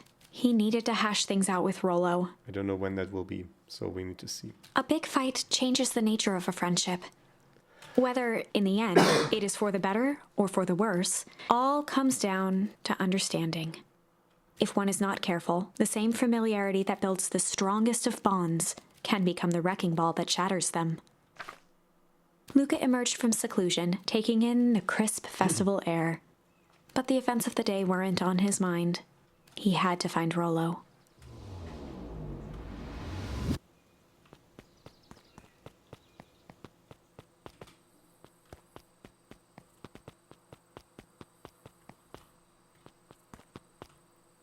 I'm always wondering when there's going to be an interaction here. Maybe it's just because they showed that in the trailer, where that there's going to be a turning point at that grave. There you are. Luca, Rollo wanted me to tell you something. What is Roxy rolled her eyes, shaking her head. it? Space adventure, though you needn't buy it. If ye be brave, go somewhere quiet. Oh, Roxy, I don't... It's a riddle, Luca. My goofy little brother wants you to find him. Luca looked down and kicked at the dirt. Look, I know you two had a fight. The only thing more annoying than my little brother is my little brother without his best friend. So I'm doing him this one favor. Now I need one favor from you. Whatever it is that went down between you two, squash it. Okay. I was gonna say, please give me this as a quote so I can see it. Yeah, that's the library. You needn't buy it, and it's somewhere quiet.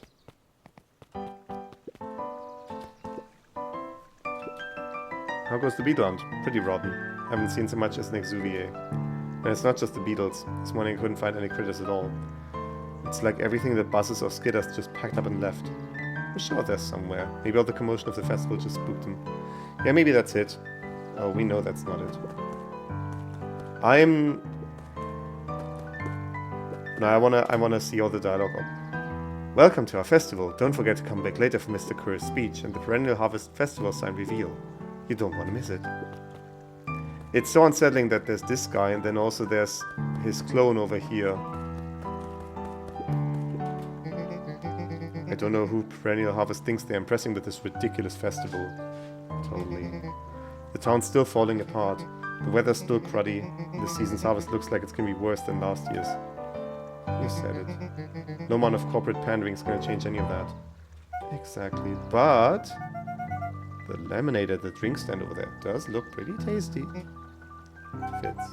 I'm still going to be mad at them. I'd just rather be mad while sipping some delicious lemonade is all. Ain't moving. Oh, we're in the timeline where they weren't, like... and everything. Haha, every single time. Yep. Wait for it. Unexplained sound, once again noted. Like clockwork. What a bunch of drones. Oh yeah, I wanted to register something just so that I can later tell you that I already know about it. I said that Solomon was a clone of Sharper, of the old dude that died during the Foul Harvest, or supposedly died, because alternative theory, he purred himself. You know, in Breath of the Wild, the scientist that works on de-aging technology and it works a little too well and she turns from like a 150-year-old crone into a 6-year-old girl. Or something of that effect. Jeff was staring into the distance with a wistful look. Although maybe it's just cloning, because obviously cloning is going on with the weird raccoon people. Hey Jeff, everything all right? Yeah, everything's fine. I mean, used to be fine. Just ain't right these days, you know. I really do actually. Jeff turned to Luca with a furrowed brow, then gave an understanding nod. You do, don't ya? For a moment, the two now shared that same wistful gaze.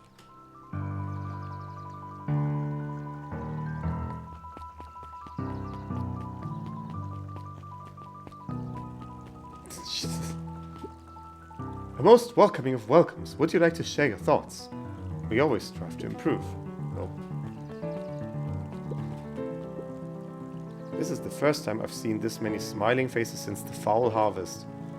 I had my doubts about perennial harvest, but I must admit they do put on a nice party. Okay, give me the foreshadowing. But no foreshadowing this time. Piper, you're actually taking a break from studying. I wanted to see what all the festival fuss is about. But I can't help but notice you still brought your backpack full of books. Look, backpacks can carry a lot more than just books. True, true. So what you got in there? Books.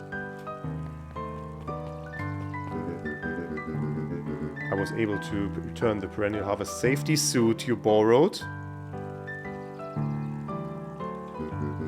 I don't think anyone noticed. Good. Now will you tell me what you needed it for? It was a favor for an enemy of my enemy. This isn't going to harm Mr. Kerr, isn't it? All you need to know is that it's for the good of the family. That is ominous. Okay, I need this. I need a scoop. A note of ice cream. I got a question for you. What do you think this whole festival is for? The way I figured, Perennial Harvest is trying to win over the town. Like a bribe, but with balloons. Cynical. I like where your head's at. That's what I assumed at first too, until I eavesdropped on a couple of gossipy clipboards. It's fantastic how everyone is just calling these raccoon clones clipboards. What if I told you that this whole thing is really a special shindig for a super secret guest of honor? Special guest? Ooh. I haven't dug that deep yet, but whoever it is, PH thinks they're a big deal. PH? Wait, who's PH? Oh, Perennial Harvest, okay.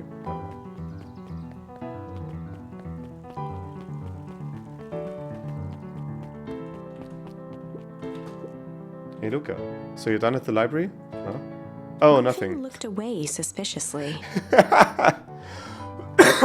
See, I'm glad I came here to see that dialogue. Nothing at all. Luca, did you know that Beacon Pines is actually unincorporated?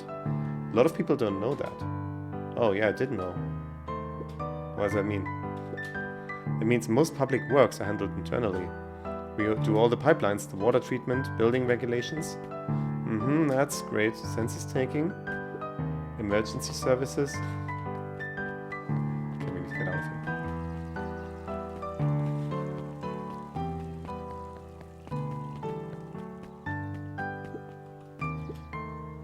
The library. Somewhere quiet. Oh, I guess he's in the back room there. But we need to get through. Kato's eyes Kato lit first. with excitement. Definitely remember that name. Didn't need to wait for it to appear on screen. I've been expecting you. Bravo on deciphering the first riddle. First riddle? The first? Oh, you didn't think that was all, did you? Rolo does call Laura, Kato doesn't he? straightened up and cleared his throat as if preparing to sing. Oh, the next thing is gonna be at the ice cream lady. And that's why she was in on it.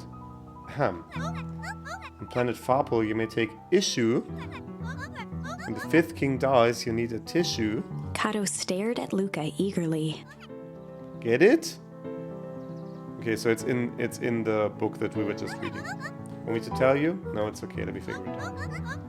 Right, when you find it, bring it here to be verified. And if you decide to want to hint, the offer still stands. I'm just gonna see if there's any prompt here. Yeah, there's- Luca grabbed Natural Photography, Volume 5, from the shelf.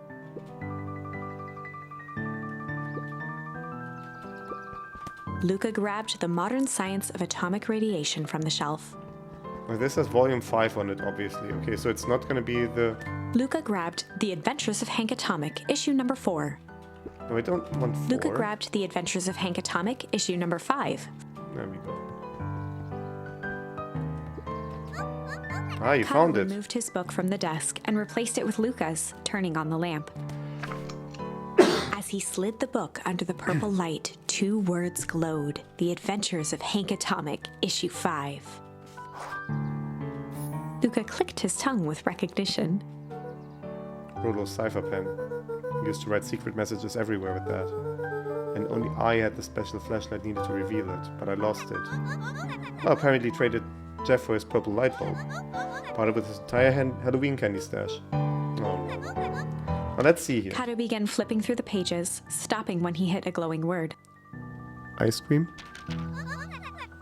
Get away with such a grift? He continued flipping. Only found in... Grub. Cart.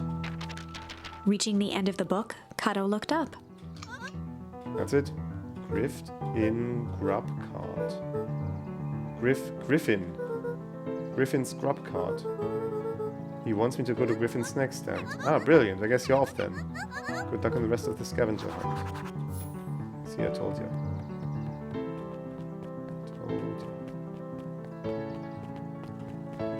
The thing is, this entire sequence is not giving us any new charms, which I feel is going to be significant.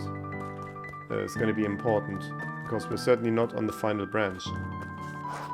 And this seems to be... This would be a perfect sequence to get me to collect required charms, because I'm kind of funneled into specific interactions. Hey Griffin, did Rollo Before come? Luca could finish his sentence, Griffin handed him a corn dog. That's it? Bought and paid for. Enjoy. I thought there was supposed to be riddle Luca or something. shrugged, taking a sizable bite out of the corn dog. Yuck, it's cold. Oh yeah, that's been sitting here for a while. Rollo wanted me to be sure to give you that one specifically. Luca That's tongued at his cheeks, feeling something rough between his teeth. He reached into his mouth and pulled out a slip of paper. Oh, come on. He shook off the bits of corn dog to read the slip. A pickup when you need some pep. Near the Luca fountain finished up off the step. remainder of the corn dog. Okay. I mean, this is pretty clear about location. Oh yeah, up a step. That's over here. Ah. The steering is a bit weird when you go through these transitions. Yep. Yep. There you are, Luca. There's no way I'm actually doing this. It's way below my pay grade. Come on, you big stiff. Let the kids have some fun. Fine. Lumi waved his That's what hands it was. around sarcastically as he began. What takes flight but has no wings? Your final task a friendship brings. See, that wasn't so hard. I told you there was going to be charms here. I feel cheating somehow. I think it's sweet.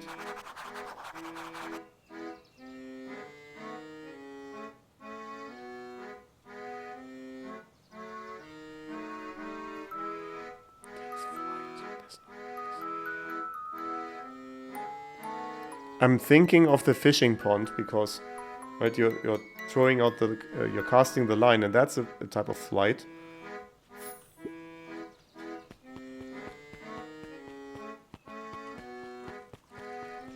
Oh, what takes flight? I see. Hey. Did you find the comic book? Yep. Got the corn dog? Yep. Well then.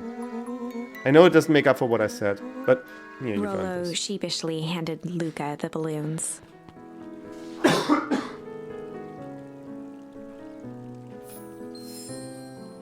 Flight.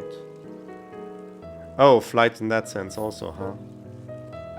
That feels like it's gonna be relevant for the first encounter with the suited figure. Thanks. You didn't have to go to all this trouble. I'm sorry I got so mad. Dang it, you were supposed to let me apologize first. Oh, sorry. Now you've apologized twice before me. Just let me do this. Luca, I'm really sorry. With everything that's happened with your mom and all. I've always wanted to be there for you. Be a good friend, you know. When you said that you were hanging out with someone else, I kind of freaked out. Well, still my turn. I felt like if you needed some new friend to help you, I meant that I wasn't good enough. That was selfish and wrong. I was wrong. I'm so sorry, Luca. Okay, apology over. You can talk Luca threw himself at Rollo, hugging him as tightly as he could. now. Although I don't deserve you. I don't deserve you either. That's why we deserve each other. So what else do you want to do today? You could snoop around and try to find some info about your mom. We're back to this immediately. Snoop where? You could probably sneak into Perennial Harvest HQ while everyone's at the festival. Aren't you curious about all the stuff those clipboards write down?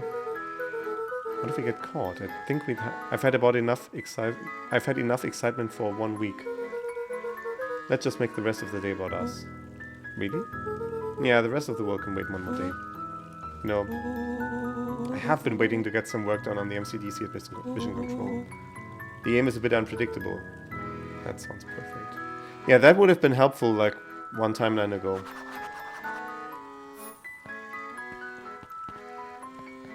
Oh, the way these balloons bounce is just wild.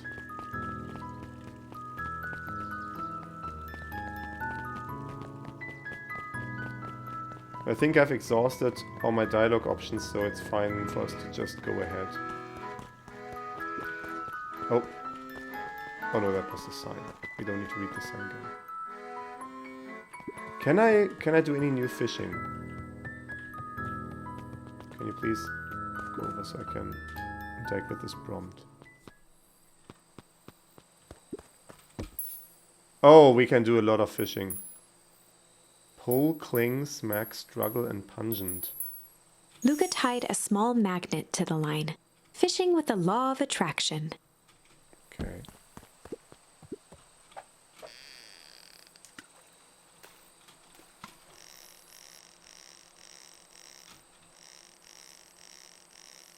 It's not as difficult of a fishing minigame as Stardew Valley or the likes. A key? Where do you think the lock is for this key? Now, why would we want to find that? Because then we would know the secret. That's no fun. The second we know what it unlocks, it just becomes a boring old key. Right now, this key could unlock anything. Cool. Come on. Why is this prompt so finicky? Cling. Luca wrapped some tape around the hook. Hey, you never know. Give it a good cast now. Oh.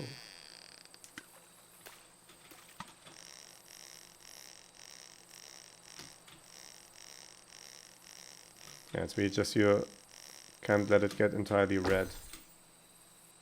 Paper? It's got a bunch of big words written on it. Let's see that. We regret to inform you that your application for property rights with respect to the Beacon Pines CBD and surrounding area CBD has been rejected. Who's that for? Applicant Valentine Estate. Good, good. Oh, he does not like the Valentines, huh? Luca stuck a toy stretchy hand onto the hook. Those things always get dirty anyway. He doesn't have like a single regular worm or anything.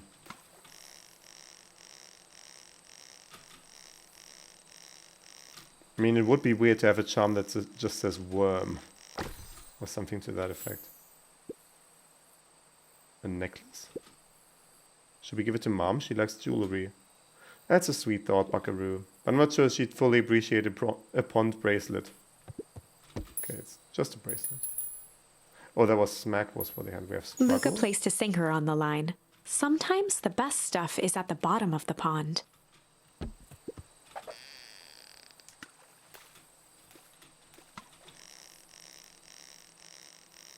Okay, we don't really have to struggle more than for the other ones. Message in the bottle? Oh, Malice 80 proof whiskey. A hard liquor for a hard man. Best leave that be. Like, take a real piece of work to leave something like that lying around. And we have pungent. Luca wrapped a twig of thyme around the hook. Some fish have refined taste. Wouldn't call thyme pungent necessarily. I mean, maybe was it cilantro? I think, yeah, it's I have that gene that makes cilantro taste like soap. If I'm not confusing it with another spice, but I think it's that. Property of Sharper Valentine. Figures. If he had his way, property of Sharper Valentine would be written on everything in this town. Should we give it back to him? He might not even want it back. Man's got a contentious relationship with time. Oh, time, because we put... Okay, I get it now. We'll keep it here in case he ever wants to pick it up. See, that's another thing that will get lost in translation, which I feel like most of this game will. Yeah, we're gonna head out, find more bait.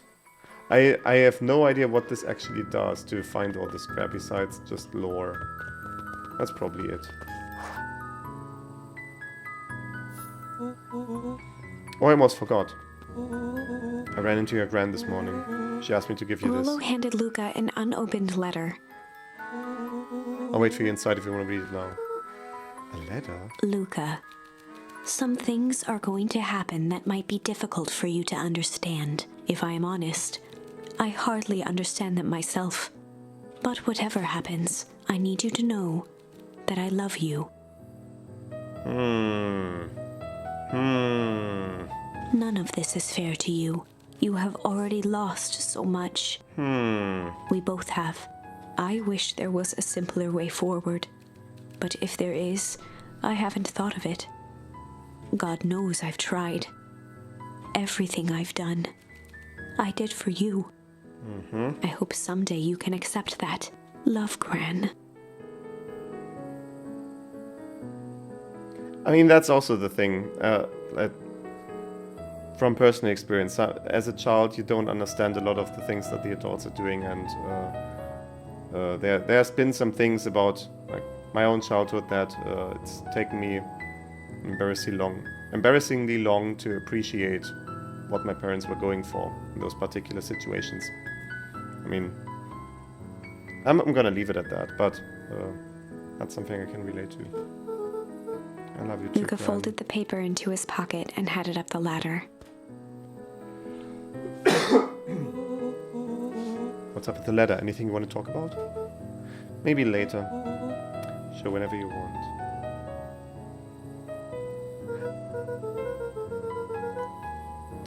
Don't you guys want to discuss what happened like 2 nights ago at the warehouse when Rollo wasn't there because we're in the timeline where he went to do his chores on day 1? You know, you really didn't have to go to all that trouble just to apologize.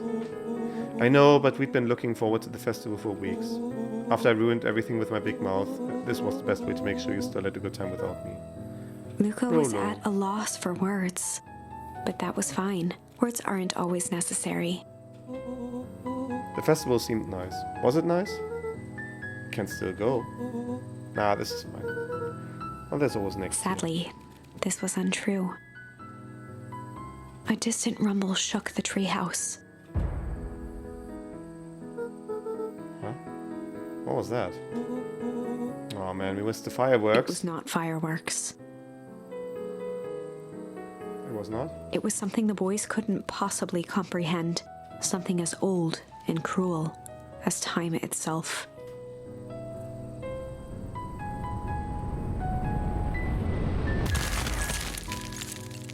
What the shit?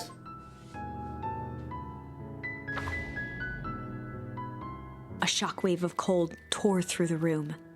A bitter, unfathomable chill. By the way, I just peeked the mic again. I don't even care about it.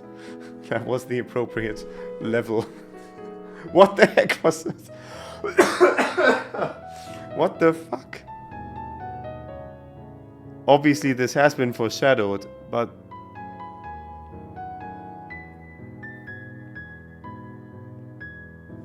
I said I was going to keep going until the next ending. I didn't expect it to be really just what was foreshadowed in the... I mean, maybe I should have listened to the dream. Maybe that's where I went wrong. Maybe I should start listening to dreams more. Before they could react, it encased them in ice. 2 boys, reunited by friendship, only to be cruelly separated by a malevolence beyond reason. And so, our story ends on this melancholy scene. In a silent treehouse turned statuary, in a town brought low by its secrets, sits a pair of friends, alone, together. for the rest of time. The end. No, that can't be the ending. It simply can't. I won't accept it, and I hope you won't either. There are more endings, more possibilities. I can feel it. We are just going to have to sort through them all until we find the one that fits.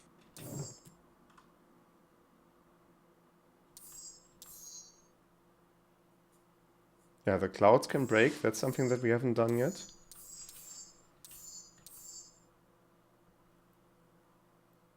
Flight as an option over here. Interesting. So we have two possible avenues to continue, but all shall be revealed next time.